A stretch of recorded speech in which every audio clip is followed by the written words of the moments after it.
Welcome to a movie film commentary track. This is episode 4 of the movie film commentary track. My name is Zaki Hassan. I'm joined by Brian Hall. Hey, what's going on, Zaki? Well, I'm excited to be here. This is episode 4, Brian. So yes, that is very weird. Coincident, right? Just a complete coincidence. We decided. Would you say the stars have aligned? They're not warring with each other. Thank you very much. For our 4th commentary track, we are watching Star Wars. Now, episode 4. Well, see, this is interesting because I feel like this is a generational thing. You either call it Star Wars or you call it Episode 4: A New Hope. What do you call the original Star Wars? Star Wars. See, that's kind of so. In other words, it became, even though it was Episode 4 when we were kids, it was never referred to as Episode 4 until later. No, to me, it's Star Wars: Empire Strikes Back, Return of the Jedi. Yeah. Yeah, and then the first one is The Phantom Menace, Episode 1. Exactly, and then you have to do the whole thing where you're like the first one, but actually the 4th one, but the 4th one is actually the first one, and it's just chaotic. It's chaos. Actually, yeah. It's chaos. Well, and I went on IMDb earlier today, just in preparation for this, and I put in, because I wanted to go directly to this one and not the other 5, I put in A New Hope, and it didn't come up. Oh, interesting. Yeah, which I thought was weird. I had to put in Star Wars. So, but what if you put Star Wars 4? I imagine it would come up then. Yeah. Interesting. Yeah.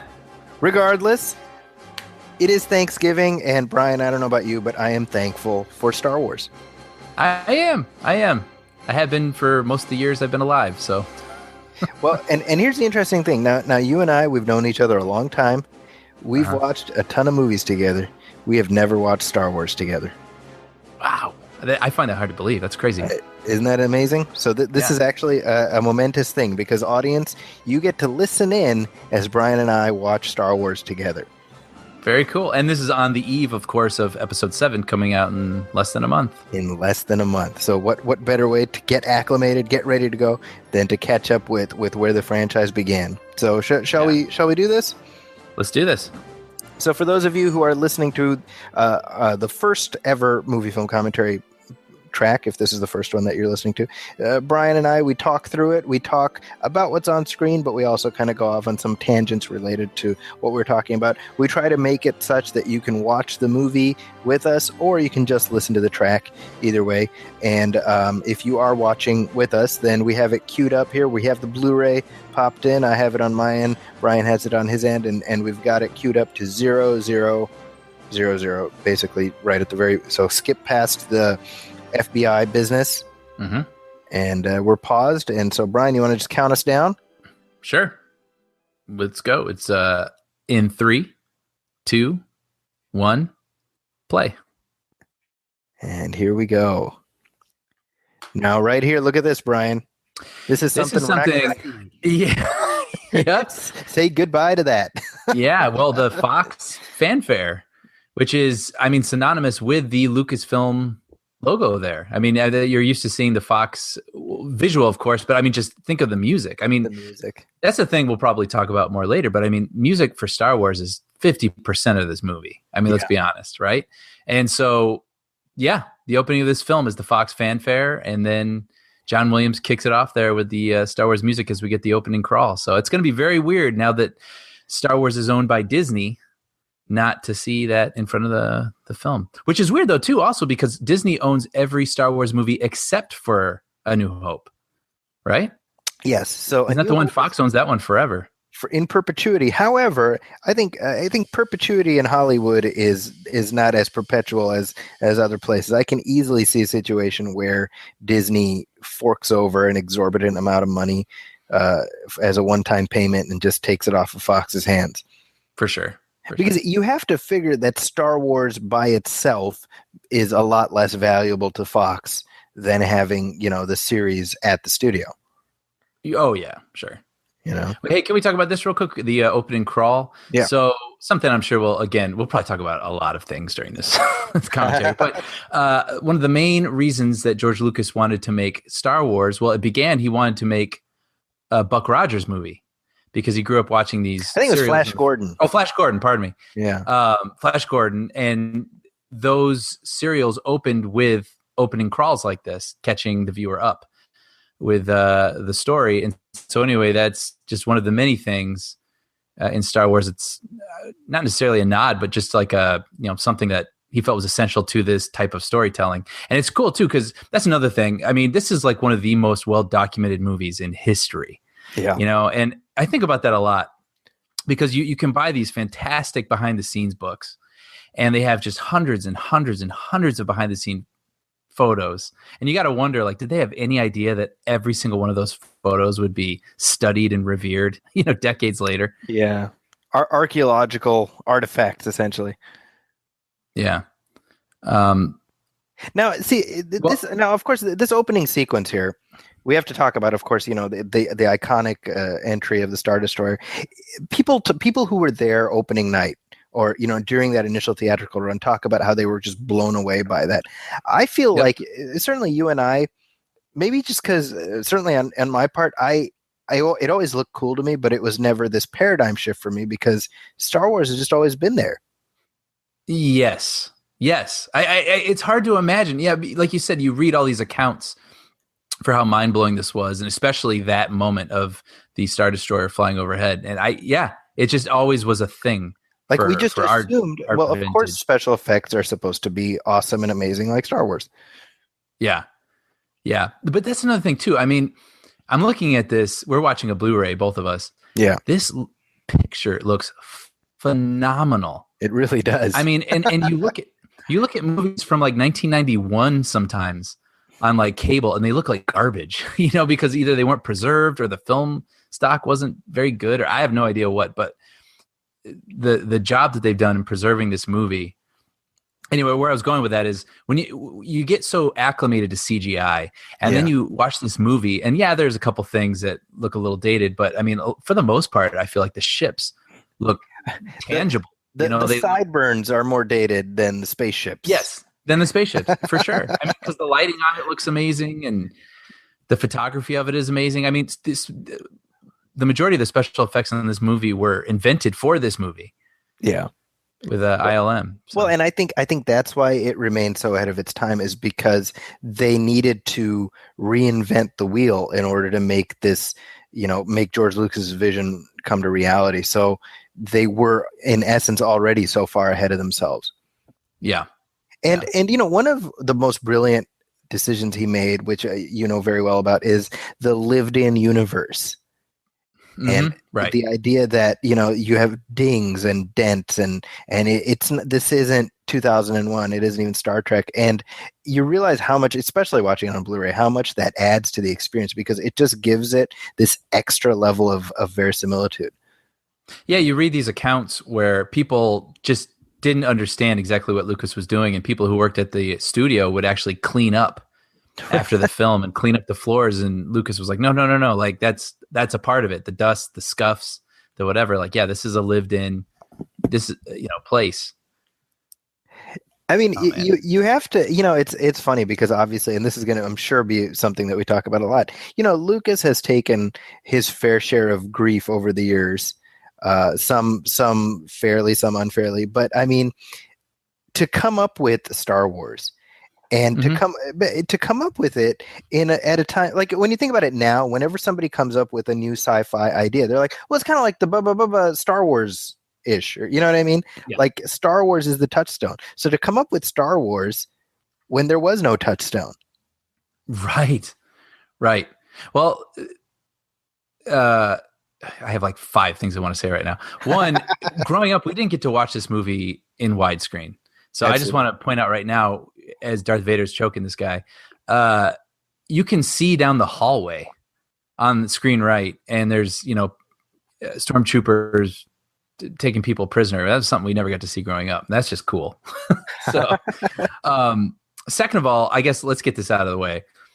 There's a lot of laughter or chuckling or whatever to be had at George Lucas's expense these days. Yeah. And some of it is deserved, but really, I mean, when it really comes down to it, it's a damn shame, because Because I mean, yeah, he created something that we have loved, like I've said earlier, for the majority of our lives. And not only like loved, I mean, it's like influenced us, it's influenced culture, it's influenced so many things. And this is a whole other deeper conversation, but a lot of times people say that Lucas was a guy that just got lucky. And I don't believe that's true at all. Yeah. You know, he wrote and directed this first film. He had help.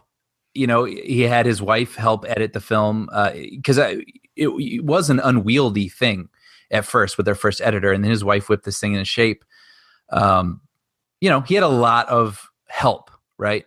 And then in the Empire Strikes Back and the sequels, Return of the Jedi, other people wrote them, other people directed them, and people were, as the films got progressively better, and people were like, well, you know, once it got out of Lucas's hands, I don't believe that for a second. I think Lucas is all over these films, but I think there's nothing, you can be brilliant and still be brilliant and have the help of other talented people whipping your, you know, universe into shape. You know what I mean? This all came from one man, and there's no shame in having other people help turn it into what it turns into. You know what I mean? It takes a village, right? Yeah, so absolutely. I truly give, you know, the credit where credit's due to Lucas, whereas I think a lot of people these days seem not to. So Carrie Fisher here, she was 19 when she made this movie. Wow. So weird. She's the daughter of Debbie Reynolds, and I think that probably helped her a little bit in terms of getting some doors open, I would imagine. Right. Do you ever have that weird thing where when you were younger and you saw something and someone was older than you, they are forever older than you in your mind? Oh, absolutely. Like knowing that she's 19, I'm like, 19? Like, yeah, that's Princess Leia. She's like my age or older. You know what I mean? Like you're kind of locked there from childhood. That's very true. Well, it's like Chris Reeve was like 23 when he made Superman. Right. So weird. Which is nuts. Yeah. Now, this, you know, David Prowse, he played Darth Vader, but I feel like, you know, he wants to own that accomplishment a little more than maybe is deserving. Because let's face it, he happened to be the right size. But who do you think deserves more credit for Darth Vader? James Earl Jones as the voice, or David Prowse as the body? Well, I'll say James Earl Jones for obvious reasons, because that's the voice and the emotion that we're hearing and that we attribute and the fear that we feel. But I think a lot of credit does need to go to David Prowse, because you really think about the physicality and like the way that Vader moves. You can imitate the way Vader moves, you know, and I mean that in a positive way. Like he has a presence. Sure. And, you know, that's not nothing, you know, definitely, you know. It would have been different with someone else in the suit, for sure. I've seen merchandise signed by David Prowse, and he always signs it. David Prowse is Darth Vader. Well, he is a pretty outspoken fellow, it seems. I'm like, and it's funny, you can. I think there's like three other guys who are Darth Vader also. Right. Right. Well, and then you can watch behind the scenes footage where you can hear his voice coming out of the suit, like raw footage, and it's pretty amusing. It's comical. Yeah. Well, apparently on set they called him Darth Farmer because he kind of sounded like this, you know, English hick, basically. Right. A lot of people were dubbed in this movie for that very reason. Well, and what's funny is that Anthony Daniels, the original intent was for him to be dubbed as C-3PO. Right, by another actor. Yeah. Right. And he was going to have a whole different personality. Yeah, and when you think about it, I mean, you can't imagine anybody but Anthony Daniels and that persnickety persona that C-3PO has. Yeah. He was going to be like a used car salesman, exactly, New Yorker type of guy, which is really hard to imagine. You figure maybe kind of like the floating guy in Phantom Menace. What's his name? The guy. Watto. Watto, that's right. Oh man, that'd be so different. Now this dinosaur skeleton here, I didn't notice that until I saw the 97 re-release, because the version I had before that was like a 5th generation VHS. You can tell what the hell it is. And I love the fact, this is what I'm talking about in terms of the vision that Lucas had. He just puts that in there. Right. He doesn't touch on it. He doesn't explain it. And we can create an entire backstory for that. Right. It's never touched upon. Yeah. 3PO doesn't even react to it. It's just there. Yeah, that's a good point. You know, I'm hearing that come up a lot these days as I'm reading about The Force Awakens, where people are praising the original Star Wars for being this movie that had so much going on beyond its borders that was unseen. You know, a lot of things are referenced but never touched upon or filled in detail, but your imagination does that for you. And that's definitely true. Yeah, I mean, you get the sense, like, if there was no other movie in this series, if it was just Star Wars from beginning to end, you could have had still a lengthy, voluminous, expanded universe. Right. You know. Right. Now this is Tunisia, I believe, where they shot this, right? Right. Which is pretty cool, right? I mean, you think about it. That's another thing too. Is this was like a small movie at the time? Yeah. You know, just thinking of the lengths, you know, not to just go to Arizona or something, but to pack up an entire crew and all these actors and go to Tunisia to get this unique landscape. I mean, obviously it looks amazing. It's iconic now, really, but they must have got a hell of a tax break, right? Yeah. I think this movie was made for $8 million. That's right. Yeah. That's insane. Which, I mean, at the time, that was not low budget. That was right. That was, I mean, it wasn't high budget. It was like mid budget, you know? Yeah. And I read somewhere, you never know when you're reading online some of this stuff, but that out of the 8, it was like 5 million went to visual effects. I believe it. Yeah. Pretty insane. I mean, well, you got a bunch of unknown actors, so it's not like. Well, and they were inventing the stuff on the fly. I know Doug Trumbull was involved in the early goings for the special effects. Mm-hmm. He had done Silent Running in 2001, and then he ended up parting ways. But I mean, he was there for sort of the formative part of what became ILM. Right.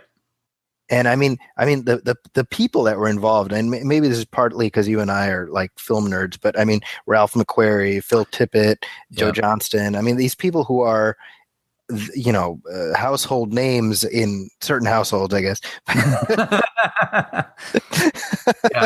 Yeah. Well, Ralph McQuarrie, I mean, he did a lot of concept paintings, right, to help sell this film, and that is, from what I understand, what helped with Alan Ladd Jr. over at Fox. Those paintings, you know, I think there was like the famous one, well, famous within certain, like you say, certain circles, of a C-3PO and R2-D2 and of Darth Vader and all these things. And I mean, they really are not far off from where the film ended up. So they were accurate selling tools. But anyway, I guess that was also something that helped convince Anthony Daniels to do C-3PO, because he saw that concept picture of C-3PO and was like, oh. That's right. Yeah, he's given interviews, right? Where he saw the face and he's like, the face spoke to me. That's my Anthony Daniels impression. Yeah, that's pretty good. That's my audition in case he starts asking for too much money. Yeah. Although I have a feeling that he will show up if they need C-3PO in something, he'll be there. I think out of any Star Wars performer, he's been the most consistently present. Yeah, playing that character, you know. You know, and why not, right? Hey, it's an easy gig. Yeah, especially if it's voice. Like, you show up, you act all British. It's easy for him because he is British. Because he is British, yeah. Look at how good that looks. It's amazing. Yeah. You know what's funny is that I remember watching the re-release, and by the way, here this whole sequence is just, you know, Lucas, you know, not letting stuff go. Yeah, we can touch on that, I guess, a little bit if you want. But what were you going to say first? Well, I mean, the '97 re-release, right? Obviously, the special edition, and how that was the first time that it sort of, I call that the Where's Waldo version of Star Wars, because it's basically that is the best framing I've ever heard of that. That is absolutely true. You try to pick out what's been added, what's new, what's not, you know. But I remember watching that in '97, and of course, I mean, by then, I mean, you know, we were like 16, 17 by then. We had seen it like a zillion times. But it was the first time I was like, man, they spend a lot of time on the droids before we get to the main characters. Oh, funny. You know, and I was like, man, C-3PO is really annoying if you spend a lot of time with him. Like, it was you know, the only time he really gets on my nerves a little bit, it actually is in Empire. Oh, yeah. Yeah, but it's funny because it's not like it ruins the movie. No, he's not just at all. an annoying guy. You know what I mean? And he's meant to be. Yeah, exactly. Right. Which is kind of, he doesn't go into like Jar Jar territory. That's a whole separate level, right? That's a whole other bar. Yeah, but that was a whole, like you said, like a whole other experience. So, I mean, when these movies came out, re-released theatrically in 1997, I mean, that was like, we'd only known this thing on VHS or, off of television or something. And seeing them on the big screen was a big deal. But then I remember, like you said, like the Where's Waldo thing where you'd be like, that's new. I mean, you knew these movies like the back of your hand. And so I actually remember that Jabba scene, which we'll see coming up in a little bit, that was added with Jabba and Han Solo. I just remember thinking, now it makes me cringe, but at the time it was fascinating. Like seeing new Star Wars. The idea that here's this footage of Han Solo that we've never seen before. Yeah. Yeah, that was pretty crazy. So here's our introduction to Luke in his whiniest configuration. Yeah. You kind of want to punch Luke in the face a little bit in this one. What's funny is like, yeah, I get that now, but I never thought that stuff. Like growing up, I just I accepted all of it, and I can see the bad acting now and whatnot that people bring up, but I don't know. It's kind of cemented in my brain the way that it is, so I don't even attribute that stuff to it. Well, I think that that's the beauty of the film is that with rare exceptions, people who watch it are a specific age. Yeah. There's for the first time, you mean, when they're introduced to it? When you're introduced to it, you're between like 4 and 8, which is the exact right age. Right. And it's the right age to take things at face value and just be along for the ride. I mean, I see it with my own kids, and for them, it's not dated or anything like that. It's just Star Wars. Which is interesting you say that, because I have some friends who had not seen these movies. Actually, I talked about this on the show before, and we were doing like the AFI lists, and of course this is on there. And so we were going to watch Star Wars, and they were kind of excited, like, what is this thing? Obviously, we're missing out on. And A New Hope didn't really work for them. They're like, yeah, it's fun, But it's funny because, and then that feeling when you're watching something with people and they're not digging it and you're feeling it. Yeah. That weird feeling. I was sort of feeling it. I was like, yeah, okay, yeah, this movie's a little corny here. Like, oh, okay, yeah, I guess it looks a little hokey. Like you're in a defensive posture. Yeah, it was really weird. But I think there was 3 of them. 2 of them didn't stick around for the sequels, but one of them did, and she went on to love them. Wow. So it was like, this was like a decent setup. She went into Empire. She loved Empire. Okay. And then went into Jedi and was like, okay, yeah, that was a satisfying conclusion. And now she's excited for The Force Awakens. So it's one of those things. But yeah, I mean, of all of them, A New Hope is the campiest. And perhaps if you want to call, I mean, you could say they're all dated, but this one is the most dated, maybe visually and whatnot. But, a good story is a good story. And if you stick with it, it seems like the characters and the story work regardless. So, and I think this provides a necessary foundation. I mean, it's like you can't just watch Empire cold. You need A New Hope. Oh, for sure. For sure. Now, a couple months ago, I interviewed Joel Edgerton, who played Owen Lars in episode 2 and 3. Yeah. And I had asked him about making these movies, and he said that the Lars homestead is still there in Tunisia. It's wrecked and it's in not great condition, but the sets are still there, and they're kind of a tourist attraction. So in the prequels, did they film at the same location? Or Yep. They went to Tunisia, and there's a town called Tatooine. Oh, funny. In Tunisia, which is where Tatooine got its name. That's really funny. Yeah. So kind of, and he, of course he was completely geeking out and talking about what a great experience that was, and I think he's hoping to get one of these anthology movies of his own. Yeah. The Owen Lars Chronicles, the Uncle Owen Adventures. Yeah. Just while I'm thinking of it right now, the opening crawl before that gets away from me. That was another sort of interesting thing. If you read a lot of Star Wars lore, Lucas, came up in the 70s and he was friends with all these iconic 70s filmmakers like Martin Scorsese, Brian De Palma, Steven Spielberg, and Francis Ford Coppola, of course. And he screened an early cut of Star Wars for these guys, and they all hated it. Yeah. And told them that it was a mess. Except Spielberg, because Spielberg understands what people like. You know what I mean? But well, not that the other guys don't, but Spielberg has that innate thing, regardless of what you feel about his recent output. But I mean, he owned the 80s. Anyway, so De Palma thought that the opening crawl was like indecipherable Yeah. and like just gobbledygook and nonsense. So Brian De Palma actually helped write the opening crawl of A New Hope. So and it's better for his involvement. Even though I think out of all of those people, that brain trust, Brian De Palma was the most dismissive. I think he pretty much just shit all over it. yeah. He was like, it needs more drugs and menstruation. And what? Menstruation. Yeah. So this is one of the I don't know how you segue from there. This is one of the most iconic lines in movie history. Help me, Obi-Wan Kenobi. You're my only hope. I mean, it's like it's one of the greatest lines of all time. And I was thinking about that earlier today, and I was like, when you think about it, it's this window to adventure.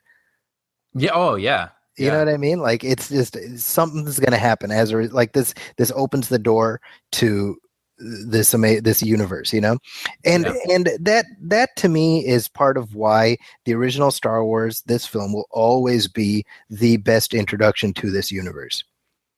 Right.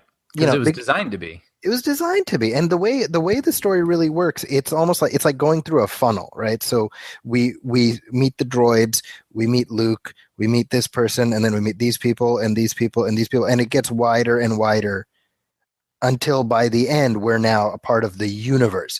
But at the start, it's something anyone can relate to. It's the small town kid who wants something more than just the same old life that his family has. Right. And, when you think about that, like that to me is the ultimate refutation to the whole idea of watching these movies in numerical order, because you lose that, Totally agree. I mean, well, and then George Lucas is like unabashed in crediting Joseph Campbell as a mentor of his, which is his Hero with a Thousand Faces. He basically distilled down what elemental storytelling is into sort of like necessary actions that have to happen within a story, the call to adventure and the mentor. Yeah, exactly. I mean, this movie literally follows that to a T. Oh my gosh. Yeah. Yeah. And that's why, like you said, that's why it's just satisfying on a level you just can't ignore. Yeah.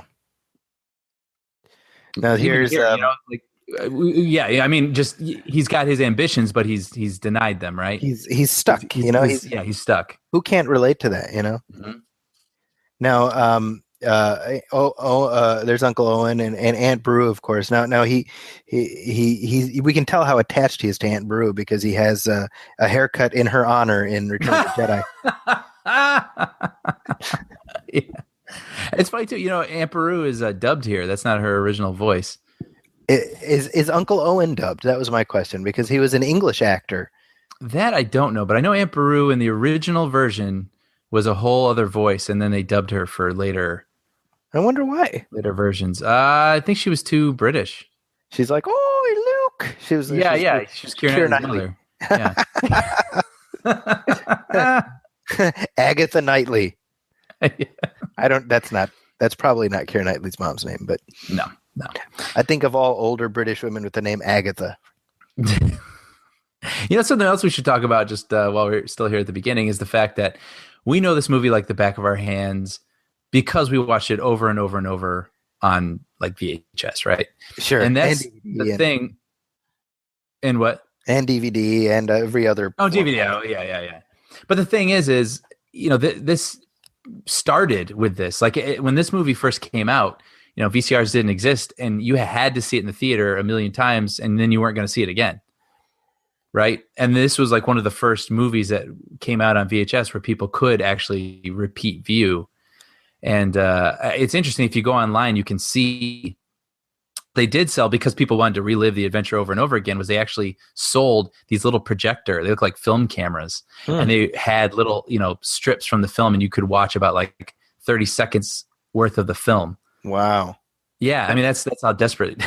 Well, and it's like people would buy the novel and the comic. I mean, just for a taste of that, By the way, real quick, while we're here, we should mention. I mean, that's that scene that we just saw with the twin sons. The music, that's the Force theme, which is one of the most immediately recognizable pieces of Star Wars music. And it represents Luke and his journey, but it's Star Wars music, Oh yeah. But the interesting thing is that was not the original music for that scene. Right. And on the soundtrack album, you can hear the alternative version, and you're like, that doesn't, like, how would you not have the Force music from the beginning? Of course. Right. Yeah, it's much darker, actually, which is kind of interesting. Exactly. So this is essentially right here where the journey begins for Luke. Right. All because of R2 screwing around. I love Luke's like feathered hair. Like, they have a lot of hair care products on Tatooine, which is nice. Well, I like even with the prequels when they were shooting stuff, they kept with the sort of 70s, early 80s hairstyles to sort of make it all of a piece, which I kind of appreciated. not so much the special effects, but the hair fashions. Right. Yeah, it's easy for us to watch the film and buy it as kind of a futuristic, kind of, fantasy world. But there's plenty of stories about when they were filming the movie, how the crew, which was mostly British, was like, "What the hell is this?" Yeah. And, we should mention here too. Oh, no, go ahead. Sorry. No, go ahead. Yeah, this is with Luke and the Speeder with 3PO. This is a special edition we're looking at, so it's all cleaned up. But originally, it was just like a mirror, right? Or no, it was Vaseline. Vaseline. They fudged it on the film, yeah. Yeah. Which kind of makes you long to. I haven't seen the original version in a long, long time. I'd be curious to see. Well, I think you have it. You have probably the DVD release, right? That they put out with the unaltered version. Yeah, they made it like a bonus feature, but the thing is it's not even anamorphic. It's like, Lucas was seriously like, he was like, "F you guys, you want it? Here, eat it." Yeah, it looks like it's fits in the middle of your screen like with a little box. But it would be, and have you ever heard of the despecialized version? I've heard of it. I've never seen it though. Yeah, where some people online are just hellbent on getting an HD version of the absolute original version of this, and they've gone through great lengths securing original prints, scans, color timing, blah blah blah, to get it back to the original way that it was. So now I remember being a kid and being the sand people scared the crap out of me. Oh yeah, they're scary, and they're scary. It's a scary look. And I love that when he's going up and down, they just wound the film back and forth. Which, if you were not thinking about it, you wouldn't notice. You only notice if you know. If you know, absolutely. Yeah. Now here, this is like a Blu-ray change that Lucas made, where he added more rocks in front of R2. So R2 got into a spot that's impossible for him to get into. That's exactly it. You're like, first of all, who thinks of that? You know what I mean? I know. And you just know that like the people who were working for him were probably like, really. You gotta wonder, right? Yeah. Oh, and then Obi-Wan has a new yell. Yeah, which is it sounds like an orgasming gorilla. Dude, the thing is, you're not kidding. That's like seriously what it sounds like. It's so it's great. Very odd. That's another change where you're like, I don't know that you needed to make that change necessarily. Yeah. Here we have Sir Alec Guinness. Now, the biggest star in the movie, Alec Guinness. Genuine class. That's right. And he was relatively young here. He was probably in his 50s, I think, when he made this movie. Wow.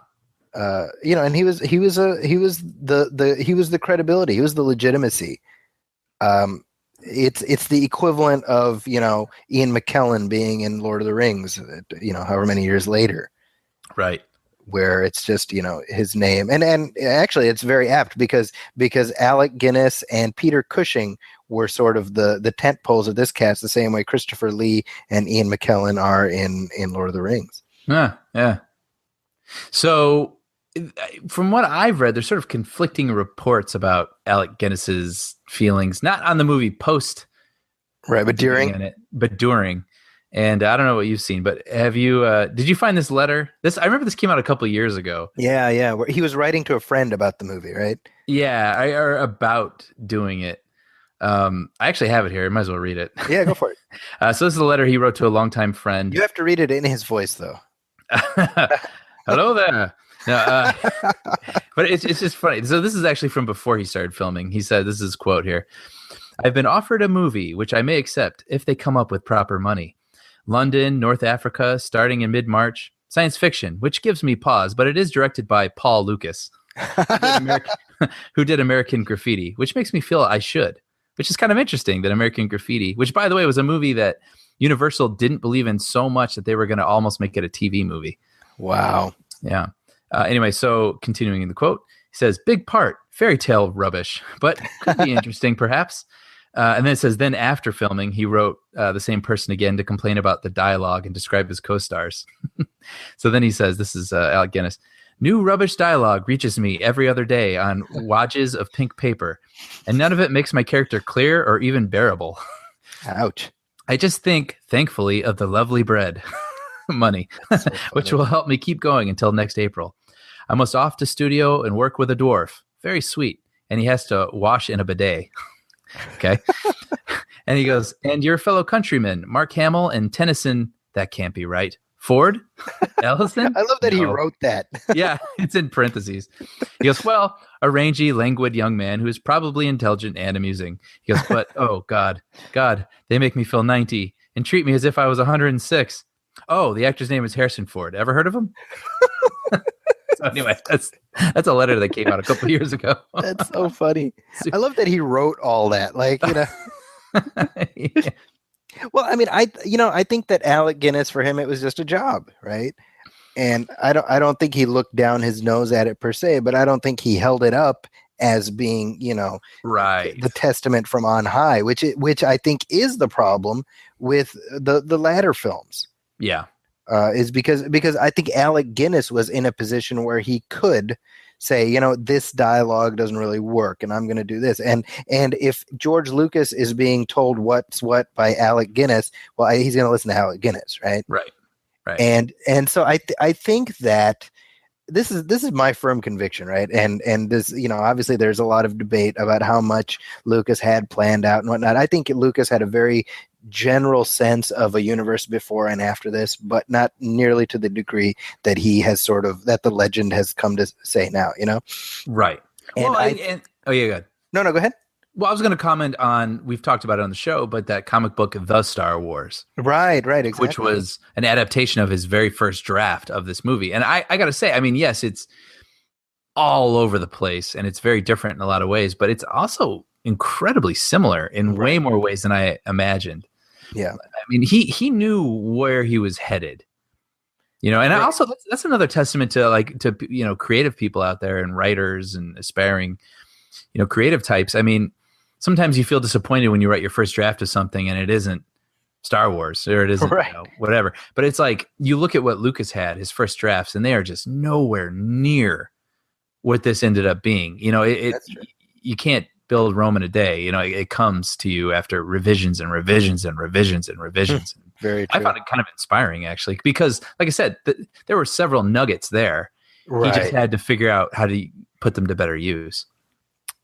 Yeah, and what the sequence that we're just watching right now, where he tells Luke, Obi-Wan tells Luke about what happened to his dad. I firmly believe that the Star Wars saga exists because of the level of subtlety Guinness puts on that dialogue. Mm-hmm. And it's just the little looks in his eyes that he, and because I don't think that Lucas had any idea at this moment that Darth Vader was Luke's father. No. I firmly believe, and I don't care what he says about it after the fact, that came up later. And the way he says, how did my father die? And there's that momentary pause and and that's where there's room to add that. Right. You know what I mean? Right. And I mean, this is all exposition, right? What's the Force? Oh, the Force is this and the lightsaber, but it's just, it never feels like, oh my gosh. And he never feels like Basil exposition, Right. And he has this very sprightly performance, and I think that's why, Yeah. Refusal of the call. There, right? He's like, come on, she needs your help. Come on, the girl. Yeah. I'm not going anywhere. I'm stuck on this rock. That's a key component in storytelling is the hero always has to refuse the call first. And why is that, Brian? Well, it wouldn't be interesting if they're like, okay, right, and just go. It's like there has to be a complication, or there has to be self-doubt, or has to be something they overcome, and then they get thrust in the adventure, and there's much more tension and drama and excitement that way. And what's so interesting is that same thing here. Like the whole notion of the Force is such a big concept that we're being asked to take on face value because we have not seen any demonstration of what the Force is. And we really don't in this entire movie, except at the very, very end when, the Force guides Luke to blow up the Death Star. It's kind of funny when we talk about the Force. It's such a silly, silly concept, right? And they even call it like the dark side and the light side. What I mean? It's almost like that's the placeholders in your script before you figure out what to actually say. Right. And it just totally works. Well, you get it because people forget that this really is meant to be a fairy tale. Right. And that's not in a pejorative way. I mean, and it needs to play on that level. Right. And by the way, worth pointing out here, Darth Vader is treated like shit by basically everyone in the movie. Yeah, he's a lackey in this movie. He completely is, which is it's completely at odds with the next one where everyone in the Empire is crapping their pants when he walks by. Yeah. Well, I mean, you could fill in the gaps, I guess, if you want that. After his bosses, he got bumped up a few ranks. Yeah, and then because he has powers and is maniacal, he became this unwieldy tyrant or something. But I mean, like this commander douchebag over here. He who's he to mouth off to Darth Vader? Yeah, well, I mean that would not happen. Certainly not. There's a Robot Chicken sketch entirely dedicated to the Imperials having a strategy so that Vader doesn't force choke them. It's very funny where they're like, just pretend he choked you and put on this fake mustache. So, put on a fake mustache. This guy getting choked here. You see those things in his pockets? No, they're like little. Oh yeah, I'm noticing them now. I've always wondered what those were. Space pens. Space. Because I noticed actually, even in the new film, Harrison Ford has them on his jacket. Oh, also space pens. Space pen. Yeah, that has to be it. You just never know when you need a space pen. I mean, the costumer thought to put them there. Obviously, there's a purpose or a reason. I'm very curious. Maybe it's just on a purely stylistic level, just to break up the color or whatever. Can we point out something else, by the way? This is something I never noticed until I saw this movie in HD. But 3PO's right leg, the bottom half is not gold. Have you ever noticed this? I'm noticing it now as I'm watching it. Yeah. Yeah. And it's, I've seen it on action figures and I've seen it in other things. And I was always like, it really stands out. I thought it was weird. But now that I watched the movie like this in HD, yeah, the bottom half of his leg is silver. That's very weird. And I mean, that's another thing where we're talking about this lived-in universe. Obviously, there's a story there, right? Right. Like he had that portion of his leg, probably lost it in some battle, and they replaced it with whatever they had on hand. Right. That's Lucas. Come on, you got to give it to this guy. Now, this sequence here, of course, this is. I love the music in this scene, by the way. Oh yeah. But again, same thing. Like growing up, I had just a crappy VHS 5th generation dupe, so I didn't notice until like DVD, or rather, no, really, when seeing on the big screen that, oh my gosh, you can see their charred, horrible bodies. Oh, get out of here! You never saw that as a kid? No, I didn't. Oh, it's horrifying. Right? Yeah, yeah, I remember that. I mean, for being a fairly tame movie, it's a pretty horrifying image. These two charred skeletons. And I mean, yeah, and it's like, I think that's the most graphic thing we see in any of these movies, barring Darth Vader getting immolated. Yeah, well, it's kind of interesting too, is they're not even in the house, right? You know what I mean? Like, well, so I mean, you wonder what is the story there? Like, what happened? Yeah, that's a great image, Luke standing outside of that. Yeah, and so that's obviously the moment when his last tie with that planet is cut. Mm-hmm. Now, again, this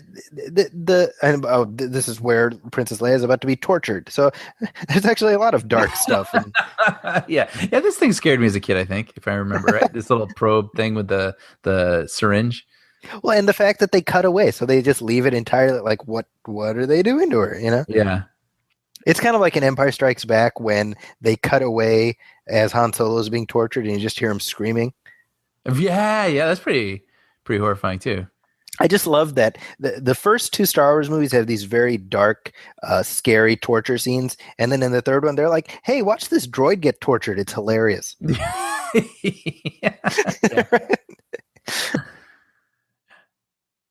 So this is really where kind of the story begins, right, in earnest. Yeah. And we're about like 40 minutes into the movie at this point. Wow, you're right. I'll go with you to Alderaan. Typically, screenwriting 101, quote unquote, they would tell you that this moment should happen around page 20. Which would be 20 minutes in. About 20 minutes in, right? So this was the norm at the time. So has that just gotten accelerated since this came out? Probably. I mean, people credit Spielberg and Lucas with shortening people's attention spans. With their fast-paced films, but their films aren't that way. I was about to say, I mean, between Jaws and this, you cannot point to either of them in isolation and be like, look, they ruin movies. Oh, I mean, I watched Jaws recently with some people who had never seen it, and Jaws moves at a very slow pace. Yeah, it's very methodical. Yeah, it's captivating, but it moves at a very slow pace. So this is all like added. I remember this droid right here, this one, the one that hits the thing. Yeah, the droid. I remember like they had like the sneak preview of the special editions action figures, and that was one of them. That was one of them. Yeah. Well, should we touch on that here? The whole merchandising thing. That was Lucas. It's just in an effort to get this film made. He took a huge cut from his salary, but then he asked for 40% of the merchandising. Right. And at the time, I guess specifically the film Dr. Dolittle had tried to do a big merchandising push and just completely tanked. Nobody wanted this stuff. And merchandising tied with films just didn't last because of what we talked about. When a movie left the theaters, it's over. Like you didn't get to watch it on VHS, maybe on TV once or something. And so Lucas took the merchandising rights. And as we all know, I mean, the rest is history. The rest is history. And so, I mean, that's where his merchandising and sequel rights. And sequel rights. Yes. And at the time too, sequels weren't thought of. I just love that essentially Fox is basically like, yeah, go make your little toys that nobody's going to watch. Oh, you want the rights to a bunch of sequels that nobody's going to watch? Yeah, go ahead, And that guy's like parking cars somewhere, whoever. Like it's like cut to, Yeah. Well, and then also, I mean, the toys were in such demand because this movie came out in May. Yeah, 77, and by Christmas they couldn't meet demand, and so they had a thing where you would buy. They sold basically a cardboard, an empty piece of cardboard, a piece of cardboard that said, "Yeah, you'll get this toy eventually." Yeah, and they were an enormous hit. And I guess from what I remember, I think they didn't even get those toys till like March the next year. Yeah, exactly. So for Christmas you got like the starter. Like the promise of a starter kit, essentially. Yeah, months away. Yeah, and then you essentially got a little white plastic box that included Luke Skywalker, Obi-Wan Kenobi, a handful of the characters. I don't remember, but like maybe 10 years ago, Kenner / Hasbro they did that same promo again. In honor of that. So the same thing, you buy the cardboard thing and then you send in a little voucher and they send you a little plastic box with those figures in it. Oh, that's funny. I've got it sitting somewhere. That weird guy, that devil looking guy who's smirking. Yeah. I think J.J. Abrams the other day was talking about how he loves that character. Yeah. And for the reasons we talked about, where he said there's some sort of story. That guy's got a story. Exactly. And I mean, they've done like books like Tales of the Cantina and right. Well, they removed, which I hadn't noticed till I read some trivia earlier, but they removed the Wolfman. That's right. He's replaced with that weird Muppet looking thing. Yeah, why'd they do that? I was wondering. Like a vape pen or whatever he's smoking there. Yeah. I don't know. Maybe they thought it looked too much like a mask. I mean, all of them look like a mask. I was about to say. I mean, kind of Splitting hairs a little bit, you know. Yeah. But yeah, the bartender here has been dubbed, obviously. And Lucas was never happy. That's new. Lucas was never happy with the cantina scene, even though that's considered so iconic. I He get always it. hated it. I get it. I mean, yeah, obviously we would consider it iconic, and it totally works for me. Like you said, because it hit me at that magic age of like 6 or something like that. But like, I could see it when you have this thing in your head, and every creature articulates, its mouth moves in sync with its dialogue. I mean, I can imagine him feeling a little disappointed with it. But now this guy here, Dr. Evasion. Is that his name? That's his name. And the walrus man, his name is Ponda Baba. That's funny. Yeah, I don't know why I know that. There's useful things I don't know because I know that. Walrus Man. That's one of the toys that Elliot shows E.T. That's right. Now here, when Obi-Wan cuts off his arm, this is the one and only time we see an open wound from a lightsaber. Yes, not cauterized. Like they are in every other time. I'm surprised he never fixed that. That is true. I'm kind of surprised too, of all the things he got all butthurt about. There's Greedo. He was paying attention, and then he goes back. I never noticed that before. Now, according to sort of the prequels and whatnot, Obi-Wan and Chewbacca share kind of a backstory because Chewbacca helped the Jedi previously. That personally, I don't like reveals like that because it just makes the entire universe feel smaller. Yeah, I agree with that. This band, by the way, I mean, playing their song. I mean, this is another song I think a lot of people would really easily be able to identify. And you think if this movie hadn't taken off and it just been some cornball 70s sci-fi movie, Very true. What I mean? It's like some little ditty, but the ditty is super memorable. Now Han Solo here talks about how he made the Kessel Run in less than 12 parsecs, and people always talk about how a parsec is not a unit of of time; it's a unit of distance. Right. That doesn't make any sense. Right. And Lucas, actually, if you listen to the commentary track, he talks about how, because it's all about plotting a course. And if you plot the course in less than 12, it shows how smart you are. And I'm like, that sounds like a horrible, like you're trying to make up a reason for a mistake. I know. It's better just be like, hey, shut up. Well, I mean, and it's kind of interesting because I think it almost works better as he's just bullshitting them. Right. And right. Obi-Wan's just smart enough to like, he can see through it, but Luke probably wouldn't, Right. There you go. That works. Because if you look at Obi-Wan in this whole scene, he's basically, look at the look on his face. Like, yeah, I've never noticed that look before. He's just like, fine, just let him talk. He's like, you know what I mean? I'm serious. I don't know if I've ever looked at Obi-Wan in this scene. He is doing some amazing stuff here.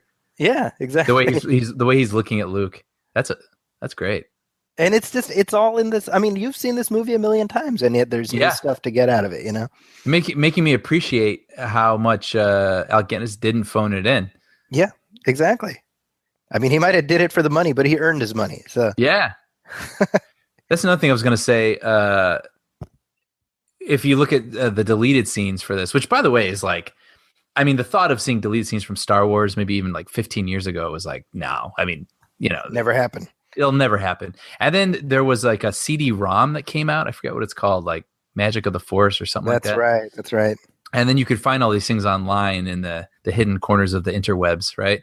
But now they've been since released on Blu-ray. And I guess, the scene used to start off with Han Solo with his arm around some girl, and just fascinating to see all this stuff. Fascinating, but unnecessary. Unnecessary, yeah, but it's just, this stuff is so cemented into our brain. Seeing one frame of new material is just kind of mind-blowing. Very true. Now, we obviously need to talk about this. Yeah, here. I was going to talk about something else, but we have to address this. So I mean, the great Greedo shot first controversy. I have no idea why Lucas got it into his head to change this. I really don't. Yeah, I read something on IMDb where they said it was to secure the PG rating years later. I don't buy that. That's nonsense. And his whole thing is like, oh, we meant to do that all along, which is kind of his de facto thing. That's obviously not true, because if you meant to do it, you could have done it. Yeah, well, I think he didn't want Han to be a murderer. That was what he was saying. He was saying, Han shoots when he's provoked. But I don't think anybody watched this, the original iteration of that and was like, oh my gosh, what a horrible guy, because it's clear, Now I will say that the version that we just saw, the Blu-ray version, is slightly like it goes down easier than the earlier attempts. Yeah, they try to make him shoot about at the same time. This is one of those weird instances, by the way, where you can see through Darth Vader's lenses and you can actually see the human eyeballs behind it. It's kind of weird. Oh, wow. I did not notice that. It happens every now and then, especially at the end when he's in his ship at the Death Star battle. But wow. That's hilarious. But yeah, it's odd.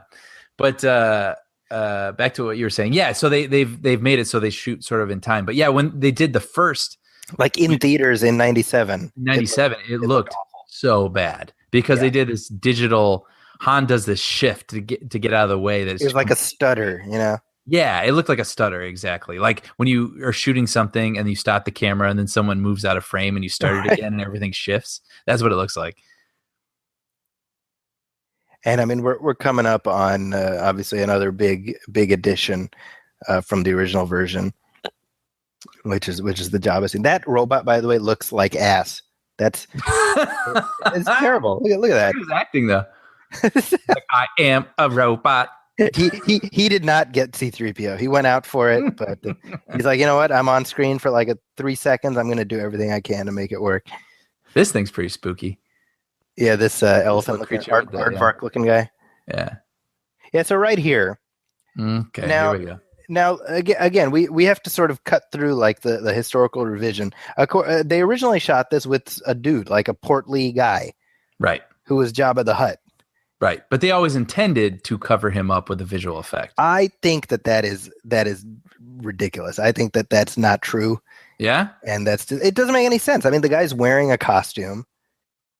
The plan was for him to be there, and I think maybe Lucas had it in his mind that I want Jabba to look different, and that's why they cut the scene. But I don't think it was ever seriously I don't think it was ever seriously in his mind that we're gonna overlay something on top of him. You know what I mean? I have no idea. I guess I got to say I always believed it, but I now over here he steps on his tail. Oh, it looks so bad even on this. And this is the better version of Jabba because this is like Jabba 2.0, right? Because the 97 version looked horrible. Yeah, you can look it up on YouTube, all the different versions. And I mean, I still don't believe that's the same Jabba from Return of the Jedi. Yeah, it's the same Jabba from the Phantom Menace. Yeah. Yeah, I mean, it doesn't even resemble him. The color doesn't even, I mean, he could obviously have made him look like he doesn't. Well, he gained weight, he put on some pounds within those years. I guess. And Boba Fett, by the way, which I didn't know this, but he wasn't there. They added that too. They added him because, fans have a boner for Boba Fett. So, look, hey, he has to specifically look at the camera. Yeah. Like, hey, what's up? And I hated that actually because I thought it diminishes Boba Fett. Because it makes him this, like, instead of this badass bounty hunter who's traveling the galaxy, he's part of Jabba's posse. Yeah. And I never liked that.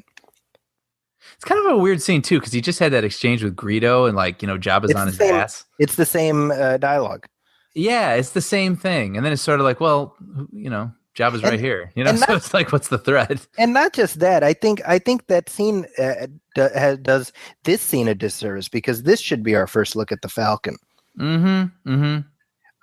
But what I love is that we see the ship and it's kind of the music sort of crescendos, and so we as the audience are supposed to be like, wow, how awesome, and then Luke is like, what a piece of junk, right? And so in other words, like Lucas is setting our expectations, right? I love that where it's like. We don't know how things are perceived within the universe. Right. So the Falcon is not a particularly awesome ship. Even though it is. Right? That's so rad.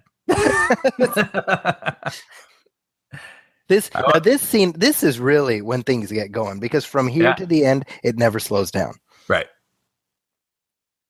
And this shot here was an addition. New shot, yeah.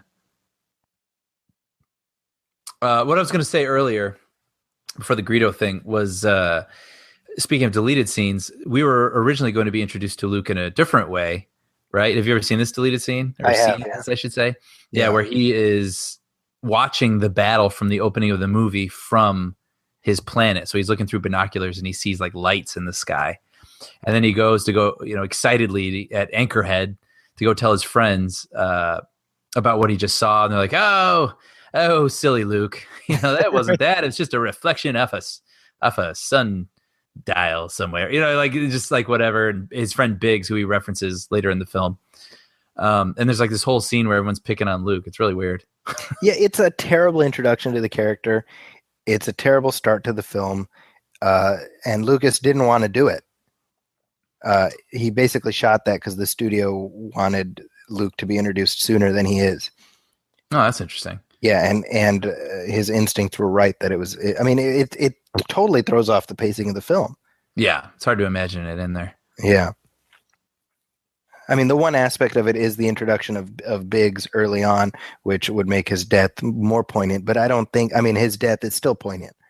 Right. I feel like we'll get to that, but it feels like all the deaths at the end actually feel poignant. Absolutely. And everybody gets a moment and you're in the ship with them and you're watching them crash. And it's.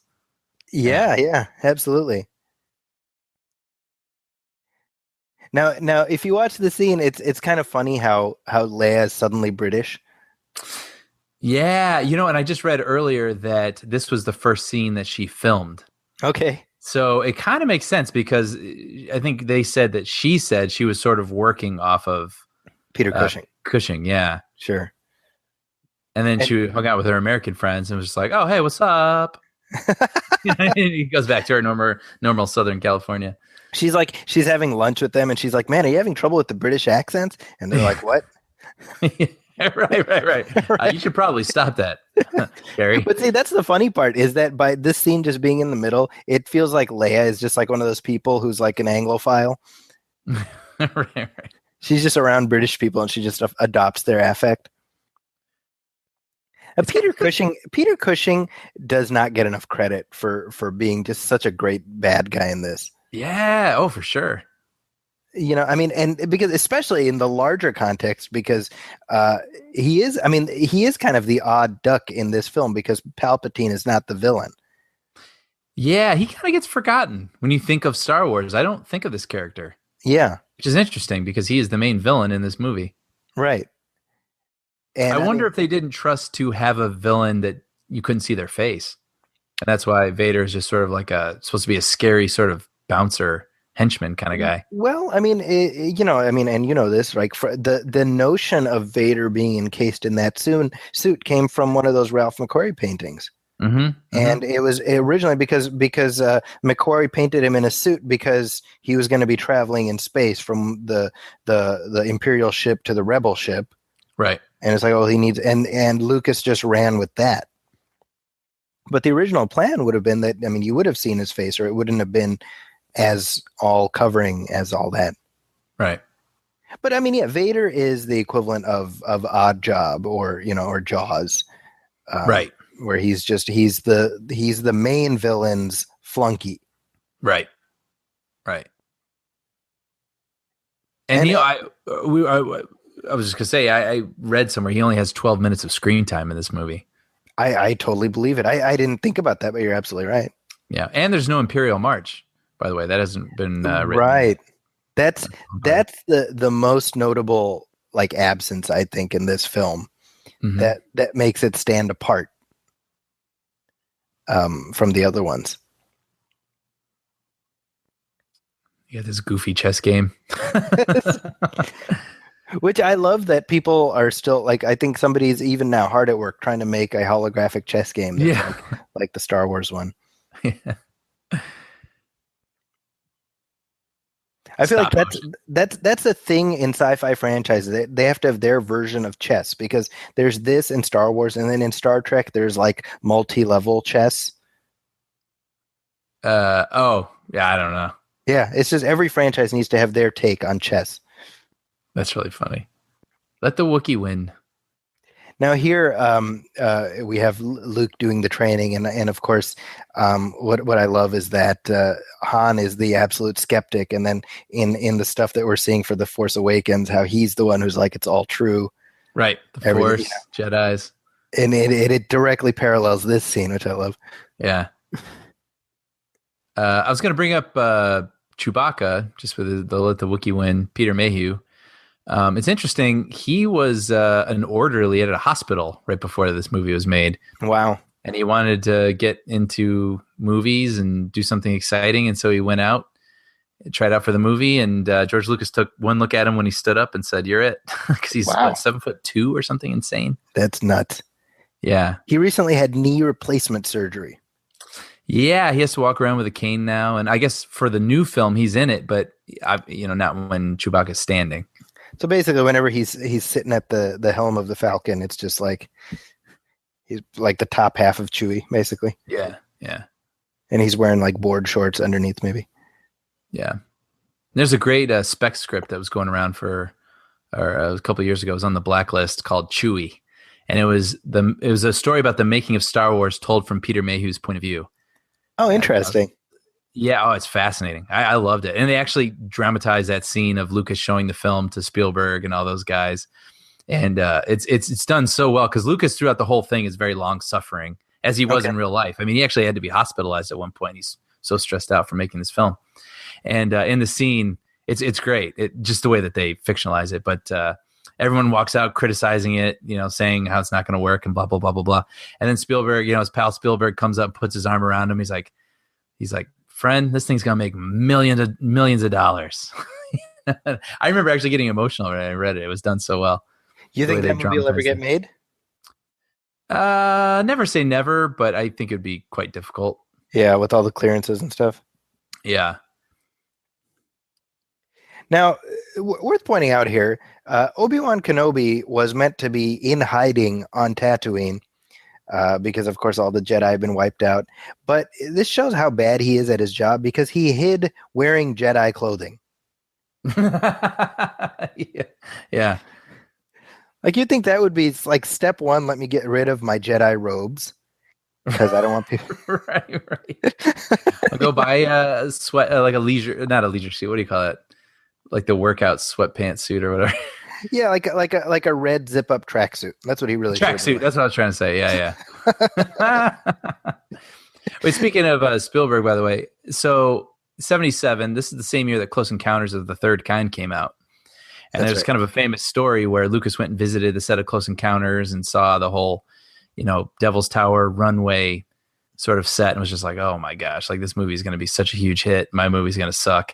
And Spielberg's like, are you kidding me? Like your movie is going to be the one that beats this movie. And so they made a little, I don't know, you want to call it a wager, but they were like, let's swap points. You get a couple of my points from Close Encounters, and Spielberg is like, I'll get a couple of your Star Wars points. And so to this day, Spielberg has 2.5 points for all the profit of Star Wars. Of just this movie. It must be, yeah, you're right. I'm sure it's not the sequels and everything, but of the first one, yeah. So that was a good bet there. Well, and I mean, it's, we kind of joke about, from the outside looking in, sort of what the relationship between Spielberg and Lucas must be like. And I think certainly from those, the stories that we've all read, or that not we've all, that you and I have read. Yeah. I keep forgetting that we have like a higher level of dorkitude than maybe other people, but you get a sense of genuine mutual respect and affection. Mm-hmm. Which is endearing in a way, because you kind of wish like you could go back in time and just be a fly on the wall during their just bull sessions. Oh man, one of the most fascinating things that people should look up if that sounds interesting to them is the transcript of when they're pitching Raiders of the Lost Ark to Lawrence Kasdan. Right. The whole meeting has been transcribed and you can read it, and it's really long, and they're coming up with everything on the fly. They're like, a giant boulder rolls down the thing. And you're like, holy crap. Like, they are just spitballing iconic, just gold. Hollywood. Yeah, gold. Spinning gold. Gold. They're spinning gold. It's amazing. Now, something as simple as this shot, right? We neglect to think about just the many, many levels of effect that go into just something as simple as this here, the Falcon being pulled in, just all the layers, you have the background with the stars, and then you have the foreground miniatures, and you're talking about photographing potentially 30, 40 layers and composing them. Yeah, just to get, and it looks really good. It looks Putting amazing. it all together. I mean, matte paintings mixed with Here, models, mixed with live action. Yeah. it all holds together. And I mean, it's really baffling to me to some extent how the latter films got so subsumed into the CGI world, when the earlier films demonstrated a perfectly good way to get there practically. Oh yeah. And we should. There's a lot of things going through my head, and I'm sort of like, "Oh, these are obvious things. These are obvious things." But no, that's not what this is. This is to talk about those obvious things. And we brought up Joe Johnston, filmmaker Joe Johnston, Right. who, I mean, man, he designed some of the most iconic things we associate with Star Wars. I mean, Sure. the Millennium Falcon. Right. Boba Fett's armor, the reason I thought of it was because that shot where the tractor beam is pulling in the Millennium Falcon and you see right outside the port where they're being brought in, you see the two stormtroopers milling about. That's Joe Johnston in one of those outfits. Oh, really? That was like sort of like a last second thing they needed to pick up. And so he put on a stormtrooper outfit and they filmed him twice to play two different It's one person playing two stormtroopers out there. And I mean, it's unbelievable. These things that, imagery that we love and have little miniatures of on our desktops, and our kids will have on their desktops. And that, right. Joe Johnston, who went on to have, a film career of his own. A very successful film career. He actually he went to film school on Lucas's dime. Yeah. Yeah. Because he was planning to quit the industry, and Lucas said, "Go to film school, I'll pay for it." And he said, "Okay." And now he's a very successful director. So yeah. I wish Lucas would have paid for my film school because my parents would have more money. Did you know that this is completely off topic, but Brett Ratner was making a student film and he was running out of money, so he wrote Steven Spielberg. Didn't know him at all, but wrote him, was like, "I'm a USC film student, need money to finish this project," and Spielberg gave him money. Seriously? Yeah, that's true. You know what? I got to give it up to Brett Ratner for that. Oh man, for sure. I wonder if Steven Spielberg watched like Tower Heist and then called up Brett Ratner and was like, "Give me my money." Yeah, I want my $1,000 back. Yeah. Oh, here's another thing too, right? Yeah, TK421, right? Your post. So in this, look, he's got those things on his jacket too. And look, he's got those sideburns that mark this as a 70s film. Yeah. So this is before we were supposed to believe that the stormtroopers are clones. That's right. These are people in armor. But wait, no, are we supposed to think that even now they're clones? Because I thought that like at some point it just became like an enlisted army, right? I mean, well, I guess I don't know. But I mean, I don't follow a lot of the. But I mean, my point is, even after Attack of the Clones is like, oh, they're all like clones of Boba Fett, which is a whole other stupid thing. I don't think we were ever meant to be like, oh, the stormtroopers in these movies are those clones. Right. Well, I mean, I guess we could like totally try to spin our own fiction here, but like, why not? Like, why would you try to get real people if you could just make clone after clone after clone? But then again, I guess maybe it's expensive and you get more people under your hold on thumb. a second. I actually do have an answer to this because in Attack of the Clones, they talk about how Jango Fett has to come back every however long and refresh the pool. Dude, I don't even think I ever even listened to what they were saying. I don't blame you because it's a very dull. You may recall recently I had to write an essay where I tried to defend the prequels. So part of that task involved rewatching the films and paying attention to them. So. Speaking of that, I have a good friend named Carly that I work with, and she went to a party where they rewatched the prequels all in one day. And I was like, what did you take away from it? And she goes, 1, the Emperor's plan actually makes sense, and you can follow it pretty clearly over the 3 films if you watch them all together. I was like, that's interesting. And she's like, 2, Lucas makes you watch every single ship land. I was like, that's really funny. I never thought about it, but I totally immediately was like, yeah, I remember that. That's too funny. It's true, though. It's absolutely true. Wow. Yeah. By the way, earlier when they first stormed into this control room and they shot that guy, I think eventually they shoot a couple more guys. In the special editions, Lucas has trimmed those scenes so you don't see the impact. He's trimmed the violence. Is that right? That's true. Yeah, they used to have not squibs, obviously, but like their you'd see the blast hit them, and those have been like a trimmed little down. mini explosion kind of. Yeah, That's so it's really. been I edited don't out. think I've ever paid attention to that, but I'll pay attention as we're watching. That's crazy. We should mention Harrison Ford here, right? Because he was what is he, like early 30s when he made this? Yeah. And he just makes it look so easy. Yeah, he really does. It's kind of hard to believe this is the same guy. That you see with the gray hair now, being sort of a curmudgeon on talk shows. And he's so animated in this movie. He is that archetypal scoundrel, right? Right. I mean, when you think like about the lovable rogue. The lovable rogue, right? I mean, I remember watching Willow. Remember the movie Willow? Yeah. And Val Kilmer was basically doing Harrison Ford. That's really funny. I mean, it's the exact same character, and he set the template for this character. I don't know if you had this, where like when I was a kid, I wanted to be Luke, but when I got older, I wanted to be Han Solo. Yes, that is absolutely true. Like I always have most identified with Luke for obvious reasons, but like, I still may favor Luke in a lot of ways. But as I got older, I've appreciated Han a lot more than I ever did as a kid. Well, Han is, he's cool. He's got the blaster. He doesn't make out with his own sister. Yeah. Which, if I have to pick, I want to be that guy. I want to be the guy who does not make out with his sister. Right.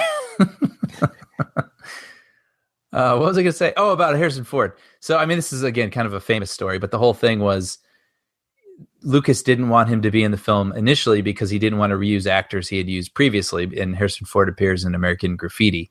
Yeah, for not, like, it's not a huge part, by the way, in American Graffiti. No. Which is, that was a weird thing for him to get hung up on. Yeah. And so, I mean, the story goes, I've heard this told many different ways. There's different versions of this, different versions of the story, but Harrison Ford was working as a carpenter then, and he was working, I want to say, at Francis Ford Coppola's offices, American Zoetrope or whatever, and working on a door or something like that. And so they enlisted Ford to read opposite the actors that they were trying out for the roles, and he just, it was like undeniable that he was the guy that they wanted. So I've read versions where it's like Ford put himself in that position. I've read that it wasn't so much Ford, but the casting director, whoever that was. I've read that. Yeah, that too. Yeah. But I mean, obviously there's a kernel of truth in there somewhere. Well, you can, there's I'm sure you've seen like the various screen tests where they had chemistry readings between different actors. Yeah. And I saw one where it was William Catt, who went on to be the greatest American hero, as Luke, and Kurt Russell as Han Solo. And it's weird to watch that because, like, you can picture sort of the alternate universe where that movie did get made and it probably would have been fine. Yeah, sure. But there's no doubt that the chemistry read between Harrison Ford and Mark Hamill, it's just, it's clear to see why they picked them, Yeah, absolutely. Where are you taking this thing? It's great. Total ADR too. It's like so. They're very racist in the Empire. Although they're racist in the Rebellion too, because Chewbacca does not get a medal at the end of this one. So yeah, I never noticed that before. They're like, here's yours, here's yours, here's. Oh, never mind. Yeah. Why don't you stand over there in the Wookiee section? Now this, I mean, when you look at this scene here, this is kind of insanely violent. Yeah. Because they come into this room and they massacre everybody in here. But it's weird how as a kid we just kind of let it go. Now this, of course, this is like, I love this right here. This is probably one of the funniest scenes. Just and you wonder how much of it was on the page and how much of it was just Harrison Ford sort of just riffing, because there's a level of spontaneity that does not feel like it would have come from the script, Yeah. Hi, how are you? Slight weapons malfunction. Yeah. We're all fine here. Look at Chewie looking around. I'm like trying to pay attention to things. I know. I never looked at. I never noticed that before because that gets cropped out in pan and scan. Yep. Boring conversation anyway. Now, here coming up here. Okay, so Luke comes in here. Now, what you'll notice is that right here when he introduces himself to her, that's the first time we hear his last name. Yeah, and I read somewhere that they started filming with him still called Star Killer. Okay. And they changed that at some point during filming, but they hadn't said his last name at that point.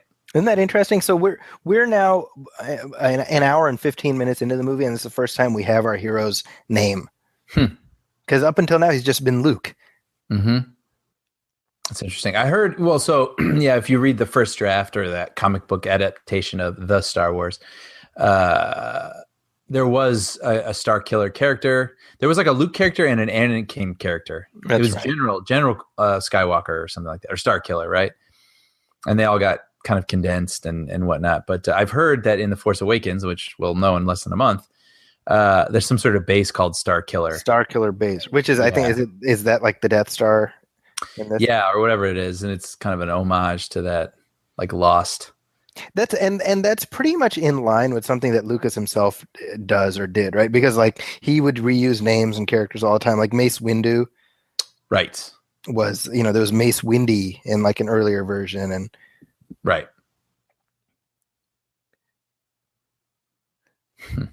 See, so we're like getting sucked into the movie. Yeah. I'm trying to avoid it. I'm starting to watch the movie now, and it's funny because we're watching it without sound. Yeah. And yet you still, you just find yourself getting pulled into it. How many times do you think you've seen this movie? You know what? I can't even put a number on it. Yeah, I don't even know. It's impossible, Yeah. For me, this movie, original Planet of the Apes, those are like the movies that I all the time, watch them all the time. And what is that? I mean, I'm not trying to get all philosophical here, but what is it about like a movie where you've seen it, you know how it goes, and you just can still watch it over and over and over? Like I mean, some films just have that effect. I think there's a comfort factor, mm-hmm. To some extent. Like you have it on and you get to re-experience it, and it takes you back to a certain time and place. Yeah. Well, and everything has to be like firing on all cylinders. It has to be visually pleasing. It has to be, aurally pleasing. It has to be like all sorts of characters you want to spend time with over and over again. And yeah, I don't know, lightning in a bottle, honestly. There are very few films that you can watch repeatedly and still have it feel the same. It's a pretty short list. I mean, there's plenty of great movies that I don't really feel the need to revisit. That's very true. I just noticed right now as Luke and Han are shooting in the hallway, about to go in the trash compactor. That's like the first handheld shot I noticed. Oh, interesting. Yeah, it was like a low angle looking at them, and the handheld was a little shaky, and it went from Han to Luke, and it's, you think about it, I mean, that's like the norm now. Most films are like handheld and kind of shaky, and right. You watch these older films, they're all on like sticks, and it's kind of interesting. What's also interesting along the lines of what you're saying is that they didn't do a lot of sort of they shot the film classically, right? So they didn't do like the auto zoom and sort of like stuff that situates it within a specific time aesthetically, which is like, I don't know. I mean, you look at it now and you're like, well, of course, right? And that's why it stands time in more ways than it should. But you think of like right now, like what's the equivalent of that right now in 2015 that someone would do, that you would even think like, well, we probably shouldn't do that because in 20 years that's going to make this 2015. Sure. You gotta hand it to them. I mean, and also in 77, I mean, most movies were having like synth scores, or kind of disco-y kind of. Yeah, and to have this like totally classical, completely timeless orchestral score. I mean, I think that is one of the enormous factors of what keeps this movie timeless. Well, and I mean, here's another outgrowth of the friendship between Lucas and Spielberg, that essentially Spielberg's like, hey, you should give Johnny Williams a call. Right. And it's a marriage defined this franchise. Yeah. Something as simple as that, and we should talk about John Williams. I mean, his use of leitmotif, where the thematics represent characters and situations, and it allows the music to completely stand apart from the film and still be enormously fulfilling as a listening experience. That was relatively rare at the time. Mm-hmm. Now it's sort of, in terms of film composition, I think, Williams inspired like several generations, but at the time that was not the way music was being used in film. Right. Right. Like where Luke has a theme, the dark side of the Force has a theme. Yeah. It's funny. There's a Death Star theme in this film. Yeah. Yeah. And it's funny. For some reason, I mean, I've always known that because I've listened to Williams like religiously ever since I've been young. A few times, right? Yeah. But I remember watching Home Alone on TV one year, and I never thought about it. If you can believe it, but I never thought about it. But the villains in that movie have a theme, and they also have an instrument. I want to say it's like the bassoon or something like that. But like whenever they appear, that theme just sort of kicks in. But it doesn't it's not obnoxious. It just is, And then when they're there, you feel whatever you feel. Oh, we should point this out here. Stormtrooper hitting his head.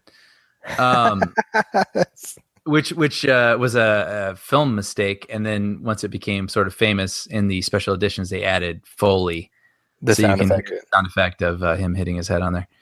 But anyway, yeah, I mean that's just something Williams does so effortlessly that it doesn't call attention to itself. Instead, it just like gets under your skin and it makes you feel what he wants you to feel. Right. Come on, R2, we're going. I love how this is the worst guard in like the history of guards. Yeah, he's like, oh, okay, yeah, sure, go ahead.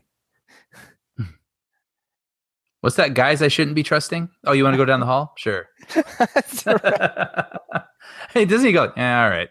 Something like that. Well, I love the little like small talk among the stormtroopers. Yeah, there's quite a bit of small talk. It's funny because you hear a lot of that small talk, and after a while you feel kind of bad because you know that they all like die when the Death Star explodes.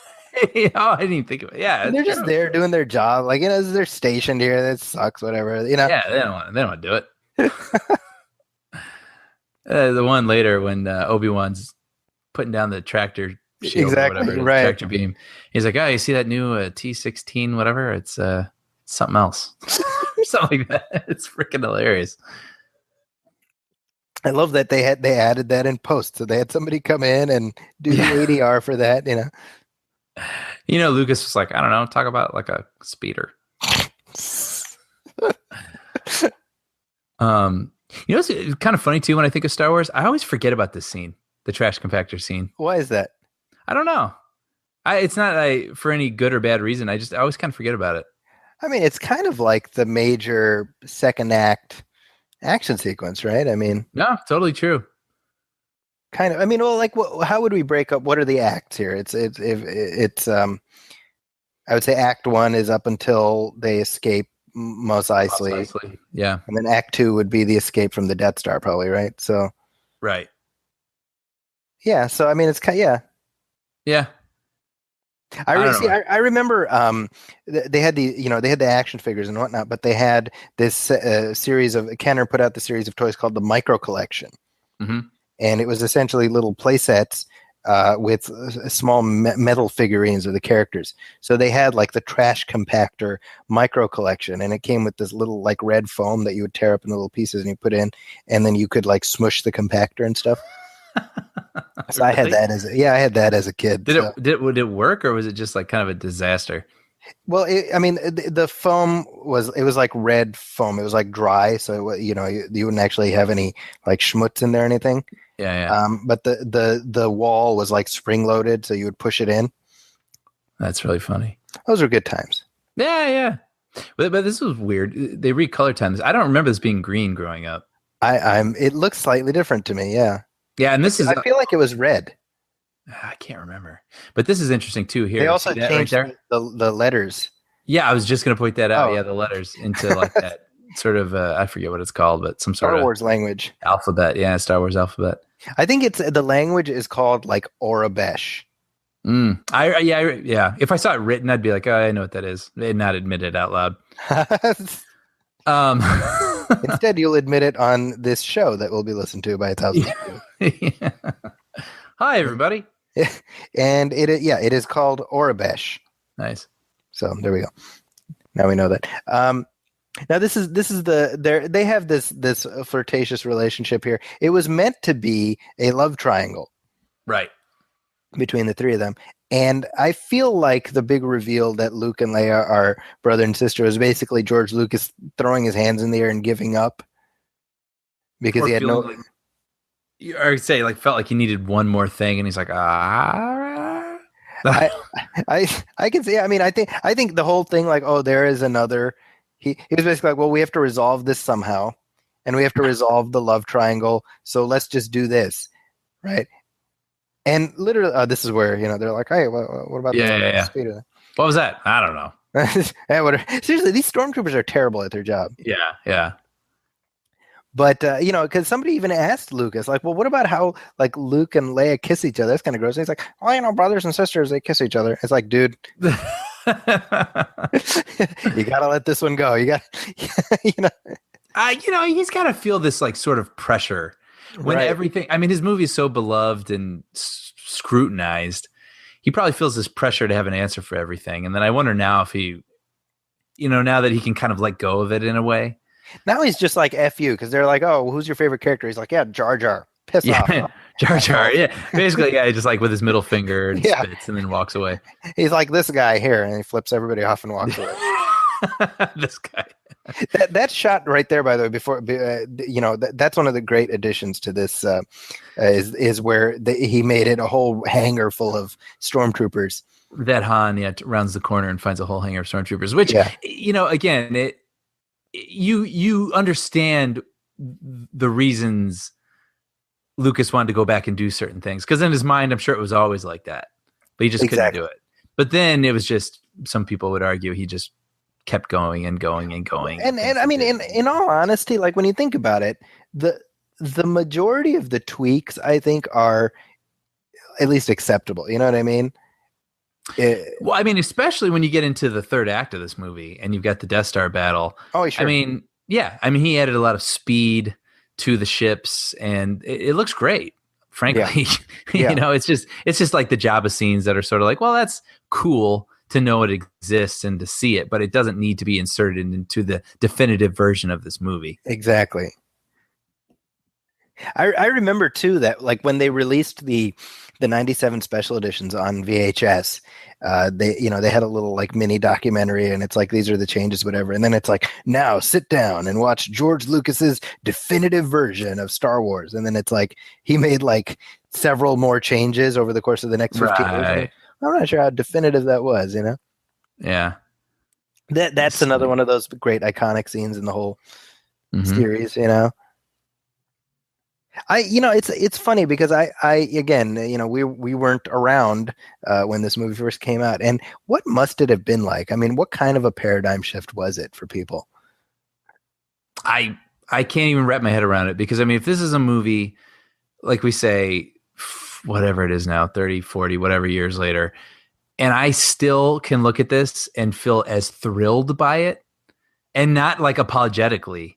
Right. I mean, to have that something back then, that must have been just like. I love that right there. He jumps through that. I love that. Yeah, like I mean, like that. Well, it's funny. I was about to say the action still holds up, even though this lightsaber fight is not. Now, this is, by the way, the very first lightsaber fight in Star Wars history. And it's funny because I always in my mind I'm like, oh yeah, it's kind of weak. It's not terrible. I mean, it's fine. It totally works. Yeah, but it's just we've seen where it can go, and this is obviously you got. Well, it's hard to. It's 60-year-old Alec Guinness here. Yeah, that's it. I mean, he fights like a fencer, like a screen fencer. Yeah. You know what? I've never noticed watching it in Blu-ray here. Look at, there's dust or stuff coming off when they make contact. See that? Oh, which is probably from the actual blades. Yeah. Yeah. I mean, But the I think cutting on this is pretty good to keep it like make it feel dangerous. yeah, and I mean, I think on its own, it works fine. The only problem is that if you watch them in numerical order, you've just come from like the most intense fight Yeah. between these same characters. Right. You know, they're like jumping around and flying around and doing handstands and juggling, you know, and then you go from that to this, and it's kind of like he's, you know, I mean, it's definitely less of a emotional. Yeah. You know, I mean, when you think about it, like where they, I mean, chronologically, from where they last saw each other to now, this confrontation should have far more emotion. Oh, way more weight to it. Yep. Yeah. This is like a reunion. Yeah, exactly. After, you know, 20 years or whatever it's been. And we know it's a reunion because they say it, but we don't really, the context of it isn't. And also very interesting. What does he say? Only a master of evil, Darth. Because as originally conceived, Darth Vader was the guy's name. It wasn't a title. Right. And he wouldn't have called him Anakin because at this point he wasn't Anakin. He wasn't Anakin, right? Yeah. You know, I gotta say too is like for being again 77, and you got these little Christmas light sort of things going on in the background for computers, but like lightsabers are still the coolest thing in the world. They really are. They're just so freaking cool. By the way, this right here, it still works for me every single time. Oh, totally. Right. See, that's another thing too. Like, look at it. You really got to appreciate. Say what you will about the prequels, but Lucas's direction in this. I was going to bring it up actually when Obi-Wan was talking about his friend Anakin, and he was giving Luke the lightsaber. I mean, the camera, the lenses he used, everything. I mean, it was like a knowledgeable filmmaker put that together and made me feel what he wanted me to feel. And I think when I think of Revenge of the Sith, which people say is like the least worst of the prequels, and I agree with that. But at the same time, when you think of the moment when Anakin goes from Anakin to Darth Vader, which happens in a matter of about a minute and a half. Sure. And again, it's a movie, you got to have that happen in some ways. But again, it's just not captured correctly. And you look at this and it's like that moment where you get the close-up of Obi-Wan, he looks over at Luke, and then you got this little wider shot of Luke because Luke is like surrounded, you give him more empty space because he's feeling sort of isolated. And it's like, there's all this thought and it works. And none of that happens in that fight or the conversion of Darth Vader. It's just a camera's pointed. Well, right. And what is it pointed at? It's pointed at an actor standing against a blue wall. Yeah. And I don't mean to jump into this whole hypercritical thing, but I'm sort of just appreciating the craftsmanship of this film and wishing that it had been carried over to the other ones. Well, and I mean, and I agree with you that this, we don't want it to be like, oh, and those other ones suck. But I mean, look, I mean, when you have a practical set, you're able to stage the shot. Right. Good point. When you, because with the prequels, it was essentially just do this and we'll figure out what to do with it in the computer. Right. And I mean, you're going to lose the spontaneity of just being able to use your environment. And I think that's a crucial part of the whole process. Yeah. Somehow the emotion was missing. I mean, just look at the Millennium Falcon. I mean, there's something tactile. I mean, it just feels like it's an environment that you're interacting with. Yeah. And we as a viewer are able to perceive that just instantaneously. And there's a falseness when you just plop an actor in a CG background. Yeah. That's noticeable. I mean, the sequence that you're talking about in Revenge of the Sith, the reason it plays there's an emotional distance to it is because it's staged in a very hollow way. Right. Shame. Now, you know what always confused me about this is how are they not dead? Because like there's like open air, right? I mean, it's like open space right there. It looks like an right there. Look. I honestly never thought about it. But I mean, that is like a vacuum, right? I mean, is it, or is the gun on the outside of the ship? But it's like the turret. Like it's not It's not an open window, No, right? look, it is open. Look. Oh, you're right. Shut up, right? Yeah, that's funny. I never noticed that. I mean, maybe I'm just not noticing it, right? But it looks. Wait, maybe they are on the outside. No, actually. You're right. You're Maybe right. it's You're the right. blues. I don't know. Yeah. You're right. It's glass, I think. Okay, I'm This wrong. is a really well edited sequence, though, isn't it? Oh, it's fantastic. And how did they edit it? They used like World War II movies Right. as like placeholder shots, right? Right. We did it. And then she immediately regrets hugging the Wookiee because she's like, "Oh wait." And here we go. See again. Look at the way Tarkin talks to Darth Vader. He talks to him like he's a subordinate. Yeah. And so I always feel like there's got to be a story about this guy who's so important in the Empire that he's able to order Darth Vader around, you know? Yeah. I remember reading about, like, I went back and I was reading about the rumors when Empire Strikes Back was coming out. And, you know, this is like, we're talking about like Starlog and things like that. You know what I mean? Uh-huh.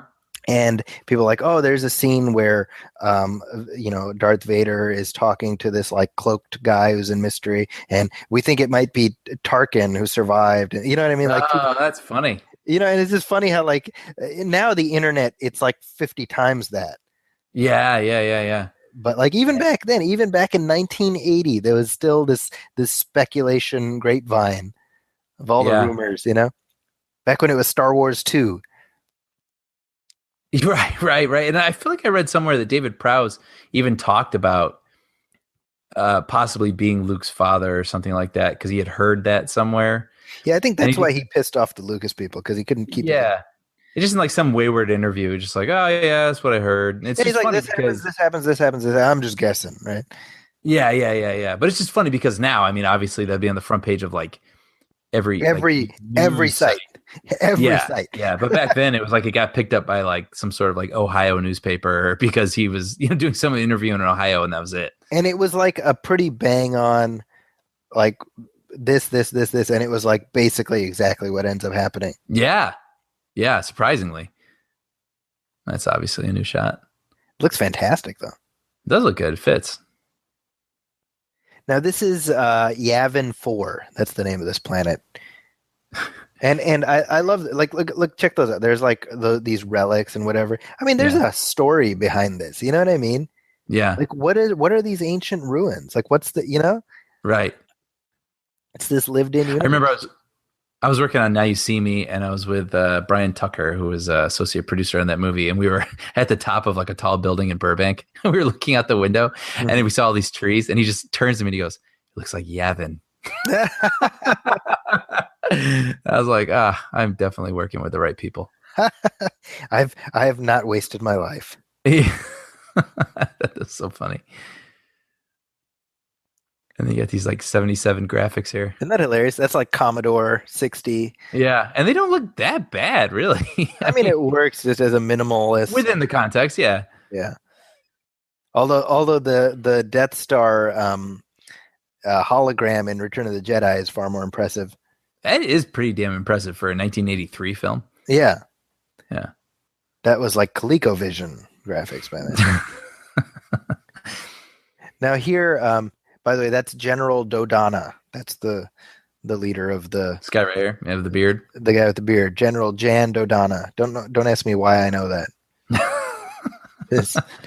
I remember playing like Screen It, like Star Wars Screen It. Yep. I ended up learning a lot of characters' names through that. I think I was able to answer the name of who is the general in Star Wars in that game. When I played, yeah. Because I played it with you guys, as I recall. Yeah. I remember that. And you guys were like, "You loser! Why do you know that?" And I'm like, "Hey, you own Star Wars Screen It." Yeah, you're the one who started this. Seriously, though, look at those graphics. Those graphics look pretty good. I mean, think of it like Pong. This is like in the era of Pong. But that's probably like animation, right? I mean, I don't think it's actually computer graphics, right? I have no idea. Now, is that guy Wedge? I always wondered about that. The guy sitting next to Luke. Who's the guy who makes it through all the films? Wedge. Oh, that is Wedge? Yeah. But I don't know if that's the guy. Not that guy right there? Yeah, that guy. I don't think so. I think it's a different guy. And But that was the guy. They asked him to come back for episode 7. He's like, no. Oh, really? Right? Is that right? I didn't know that. Yeah, they're going to bring Wedge back. And he's like, nah, it sounds like it would bore me. Something I'm paraphrasing, but he literally said the word bore. Like, it sounded like it would bore me. Well, he's Wedge is played by Dennis Lawson, who is the uncle of Ewan McGregor. Yeah. It is a small universe after all, Zachy. I guess everyone is related. Yeah.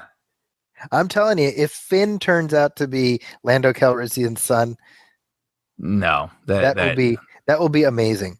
Yeah, because that means that there is only one black person in Star Wars. One black family. The Calrissians. Are you one of the Calrissians? The Bespin Calrissians? Yeah. This is a great moment here, isn't it? I like how it. We get a sense that they have built up this relationship, and when in fact they've known each other for about 10 hours. Yeah, right. But it's like for Han being this sort of like loner, he's like, yeah, come with us. You know what I mean? Like hang out with me. Like that's such a. I want a friend. Interesting moment. I want a friend who speaks English, please. right. You don't know how lonely I am. Yeah, I mean, for as like quote unquote like corny or whatever is these movies can be. I mean, they got some good moments in here. That's why you like these guys. Right here when he says, "May the Force be with you." Yeah, he says, "May the Force be with you," and he doesn't even believe it. It's an earned moment, you know. Yeah, but Luke is being such a bitch right here. Really, like he could have been like, "Thank you, you too," right? Yeah. And then Leia's like, "What's wrong?" He's like, "Oh, it's Han." That is a hilarious. Oh, it's Han. It's like such a like Days of Our Lives. It really. He kind of tussles his feathered hair. Oh, it's Han. He's all down in the dumps. It's funny too because then it's like there's this like they added that scene of Biggs, his friend who would have been introduced in the beginning just after this, and it is funny how he goes from like 0 to 60 here. He's just like, oh, I'm mopey. Yeah, Biggs, what's up, buddy? That's kind of interesting because Biggs is meant to be. Biggs is like big man on campus, right? Like he's the guy who Luke looked up to. Yeah, and when he talks about wanting to leave the farm and go join Biggs all is this, right? Yeah, exactly. I'll never get out of here. I guess there's something here. I can't remember what it is there. That guy, they had to make an edit right here because he talked about something. I can't remember what it was, but the guy that just walked in front of frame was masking a cut. So did they did that for the special edition? Yeah. They had a guy walk in and they had to cut something out of that sequence. Like I can't wait to get back to my wife and kids. My wife is pregnant. Yeah, something like that. Yeah, something that didn't add up with continuity, so they had to put a cut in the middle of that new scene, so they had a guy walk in front of frame to cut it. He's like, one way or another, this is my last flight. I'm looking forward to long retirement, you know. We got a little on the nose, right? And they cut that. Right. It's so funny because like when you look at like what these techs, you know, and with their like goofy red helmets, I mean, it's basically one step removed from Spaceballs. The round helmets, I mean, like this, right? But it's funny how we're like, well, this is serious, but that's a comedy. Like it all basically kind of looks the same, you know? Yeah. I don't mean the X-wing uniforms; those are awesome looking. But like, these guys on the ground. I'm going to read real quick. This is the reunion scene between Luke and Biggs that was added to the special edition is slightly cut. In the uncut version, which was never edited into any version of the film, Red Leader asks Luke if he can handle the X-wing and realizes that he knew Luke's father and tells Luke that his father was one of the best pilots he's known. That line was cut by having an extra walk past the screen to serve as a wipe. Interesting. That's funny. I kind of wish they would have kept that. Yeah, because I mean that guy doesn't have to know he's Vader, right? I mean, well, does anybody know he's Vader? Yeah, I guess not. This is obviously a new shot. That's very obvious, like the little CG Luke in the window there. Yeah, it doesn't. I feel like this stuff blends in pretty well. I mean, it holds up fine, but I mean, it does stand out. And there's Jack Porkins, a legend. Poor Porkin. The legendary Jack Porkins. You know, Porkins is in Batman. He's Eckhart. Eckhart, yeah. And Eckhart, think about the future. That's right. He's also in. Now you notice that his is the only ship that's like about to fall apart. They really make it, and his name is Porkins. I mean, geez, come on, Lucas. This is like fat shaming, basically. Yeah. I would be interested to watch a side-by-side comparison of this last 10, 15 minutes here with the original cut, versus, because some of it obviously is still original, but like that might be like right that. There. That's originally. That's not. But that's not exactly. Yeah, but it's. I can't complain. I mean, it really does add something, and I don't hate it. No, I think the Death Star battle is. I mean, I have no problem with any of those changes. I think it makes sense. I know some people were a little irked by it at the time because they were like, Marcia Lucas's editing was such a crucial part of it and whatnot. And I don't dispute that, but I think the sequence works. I mean, it works as is, and it works as it is here. And I believe when Lucas is saying that it didn't live up to his imagination, I could see, he wanted to. Of anything that he wanted to tweak, this kind of makes sense, like to catch up with how he always envisioned it in terms of speed and scope and whatnot. It's just the musical sequence, in Return to the Jedi and Jabba's palace and all that stuff, where it's like, okay, right. I don't think that was something you had been hanging on to for like 25 years. I always wanted a musical number with Thai Snoodles.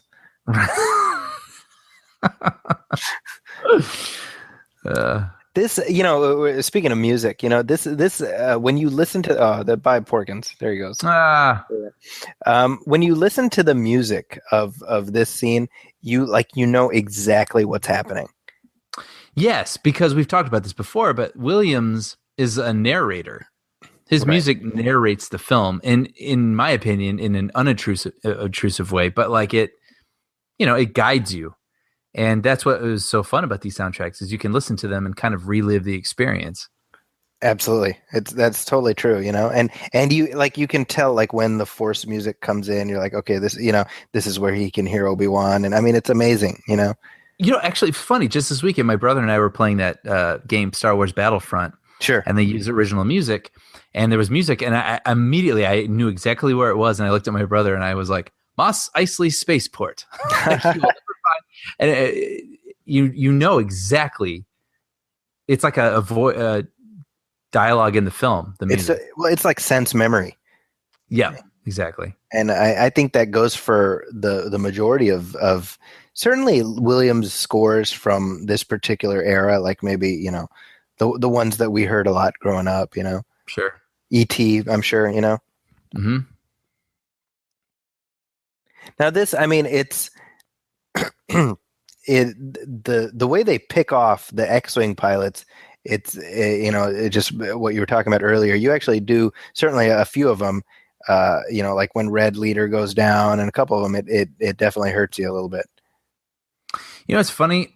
This can sound like I'm tooting my own horn here, and I don't mean to. But I worked at a studio for a little while, and we got this script, and it was about Demolition Derby. It was basically like The Karate Kid meets Demolition Derby. Oh, okay. It was actually really, really good. It was really fun. Totally something I think people would have liked. Anyway, it went away. It's never going to get made. But at the end, all the different people in the cars, they didn't have any personalities. Like they were just, opponents to our hero.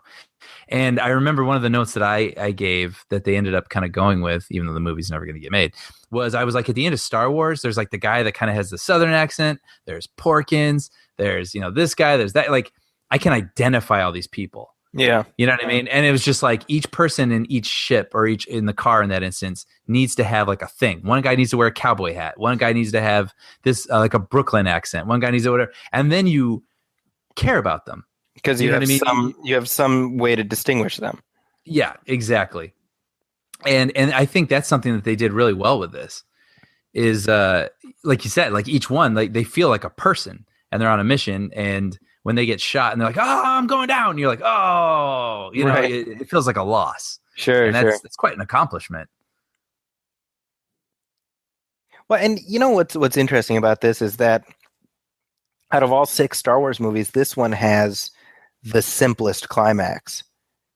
Oh yeah. and yet there's only one thing going on. There's just one thing. We're not cross-cutting. It's not just like utter pandemonium like in Return of the Jedi, for example. And I'm not saying that to be dismissive of Return of the Jedi. I think the climax is very effective. But I mean, I think what's so interesting here is that it's just the Death Star trench. I've never thought about that before, but you're absolutely right. Because at the end of Empire, it's there's the light. There's the lightsaber escaping, and there's the lightsaber. Yeah, Luke and Vader, and then Return of the Jedi. There's like 3 things going on. There's the Endor battle. There's the space battle. And there's Luke and the Emperor and Vader. I mean, and even in the prequels, right? Phantom Menace, you've got like there's the space battle, there's the lightsaber fight, there's the Gungans, there's Padme and her. I mean, it's like there's 4 distinct sequences that we're cross-cutting between. Right. And the other ones are the same way. I think here though, it's very simple, and it's almost, we've gone through the funnel, it's widened, and then it's narrowed back again. Because again, the film studiously follows the hero's journey template, and this is Luke's journey. Mm-hmm. It's not about the rebellion and all this other stuff. It's about Luke fulfilling his potential and coming to let the Force into his life. Yeah, exactly. Which sounds dirty, but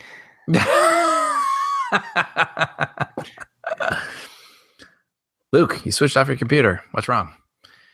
Now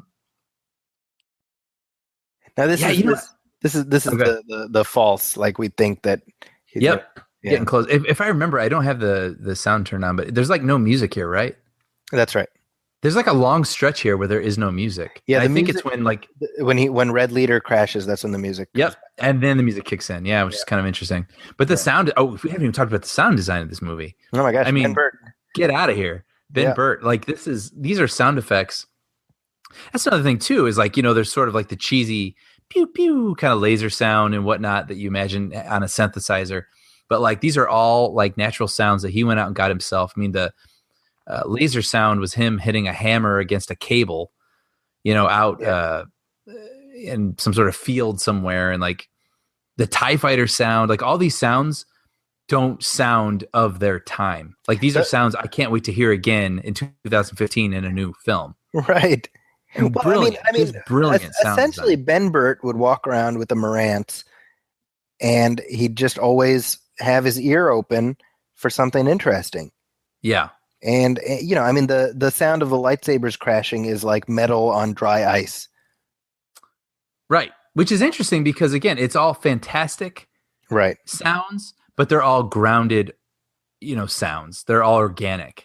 Well, and to that point, I mean, in terms of organic sounds, I mean, R2 is like a baby cooing. Right. And you're, when you hear that, you're like, oh yeah, I guess you're right. Like you would never think about it, but yeah, that makes total sense. Yeah. Yeah. I mean, again, lightning in a bottle, like this movie. I mean, you had the perfect, you cast the right, like you said, chemistry between actors. You got a guy who was plugging away at the script for years and years and finally got it right. You got like these special effects guys who are inventing special effects as they go. You got a sound design guy who makes, like you said, sound design that we still want to hear all these years later. These movies ruined laser noises for me for every other space film. Like when I watch any other science fiction movie and I hear laser noises, I'm like, well, that doesn't sound right. That sounds ridiculous. Yeah. Now, what's funny here is that the 3 of them go into the trench, and Luke's like, all right, let's do this. And Wedge is like, I'm right with you, boss. And it's like Wedge is red 2, and Luke is red 5. Oh, right. It's like, maybe it's like, hey, Chief. Yeah. Hey, Wedge basically pansies out. He's like, sorry, I gotta go. Yeah, he does, doesn't he? I don't know if you noticed that, but just a second ago we saw the Darth Vader's eyeballs. I didn't notice that. I was keeping an eye out for it, but I'll point it out again when we see it. And this is a great ticking clock here too. You know what I mean? You got absolutely. The T minus whatever till the Rebel base blows up, right? Mm-hmm. And I mean, I remember seeing this in '97, and you're talking about seeing it with a crowd that has probably seen it just as often as we have, and yet the applause when the Millennium Falcon shows up. Yeah. I remember that being a thing because when I went and saw this at Rice Lake Square Theater in Donata, I remember seeing dorky kids. I remember seeing popular kids. I remember seeing like jockey kids. We were all there. It was a cultural experience again. It really was. And I remember even at the time thinking that like, wow, we're all here for this.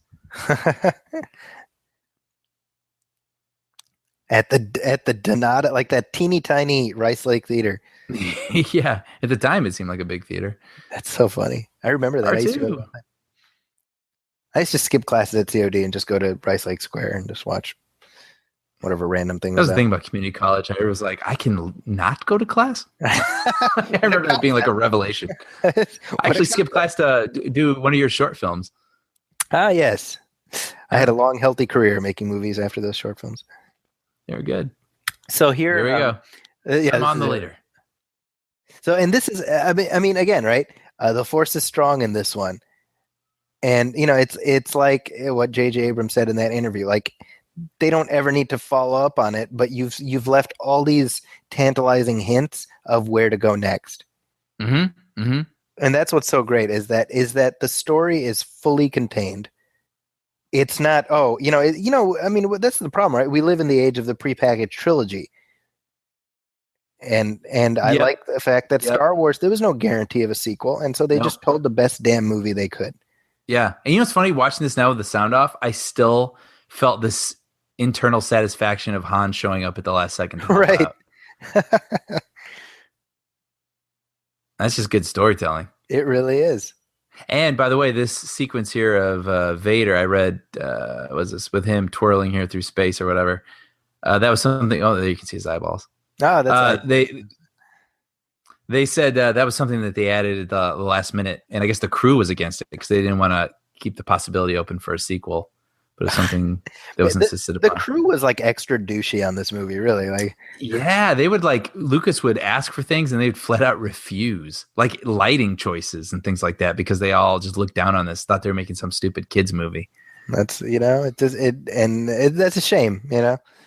Yeah. By the way, yeah, when Luke comes down this ladder here celebrating, it was long thought that he came down and said Carrie. Right. Right? Which turned out to be an urban legend, I think, right? Yeah, he recently debunked it and said, I forget what he said, but something like, hey. So now this sequence right here, it plays exactly like Triumph of the Will. Shut up. Seriously? Yeah, like somebody like that Lucas actually used Triumph of the Will as the model for this particular sequence. And really? I think you can see it on YouTube where somebody did like a side-by-side, which I find that fascinating that Lucas is like, hey, let's look at that Nazi propaganda movie and make our, like what's the message there? Well, the Empire seems so much like Nazis in this film. So that's kind of interesting. I read somewhere here. Oh, good. No, go ahead. No, just say here, like a lot of these guys were like cardboard. Oh, is that right? Yeah. I didn't notice that. Yeah. I just think it's interesting that every single one of the movies ends with an entirely musical sequence. Is that true? Well, you're right. Every single film at a certain point, it's just there's no dialogue, only music. Yeah, you're right. Luke and Leia watching Lando and Chewie go off to go save Han, and then the celebration with the Ewoks. Luke seeing his friends, his Force Ghost friends. The celebration in Phantom Menace, and then at the end of Attack of the Clones, it's the marriage, the wedding. Yep. And then in Revenge of the Sith, it's Owen. Right, exactly. He's given the baby. I think that there is, it's kind of become a joke now. Right? It's like poetry; it repeats itself. But I mean, there is definitely that effort to have certain aesthetic and tonal similarities from film to film. Well, and it works. Yeah, I don't feel like it's super overt because honestly, I'd never thought about that before. But obviously, it worked. Yeah. Well, I gotta say, man, that's one hell of a movie. Yeah, part of me is like kind of like wants to just start it over and watch it again without talking through it. Right? Why don't this guy shut up? Well, no, I mean, I have watched these. I feel like within the past year, like I said when I was showing my friends, but with the new one coming up, Part 7, I kind of want to, have it on the tip of my brain here. Yeah. I'm looking forward to going through these all over again in the lead up to that one. Yeah. Well, my goodness, Brian. We did it. We did it again. 2 hours just flew by, my friend. Oh, man, that flew.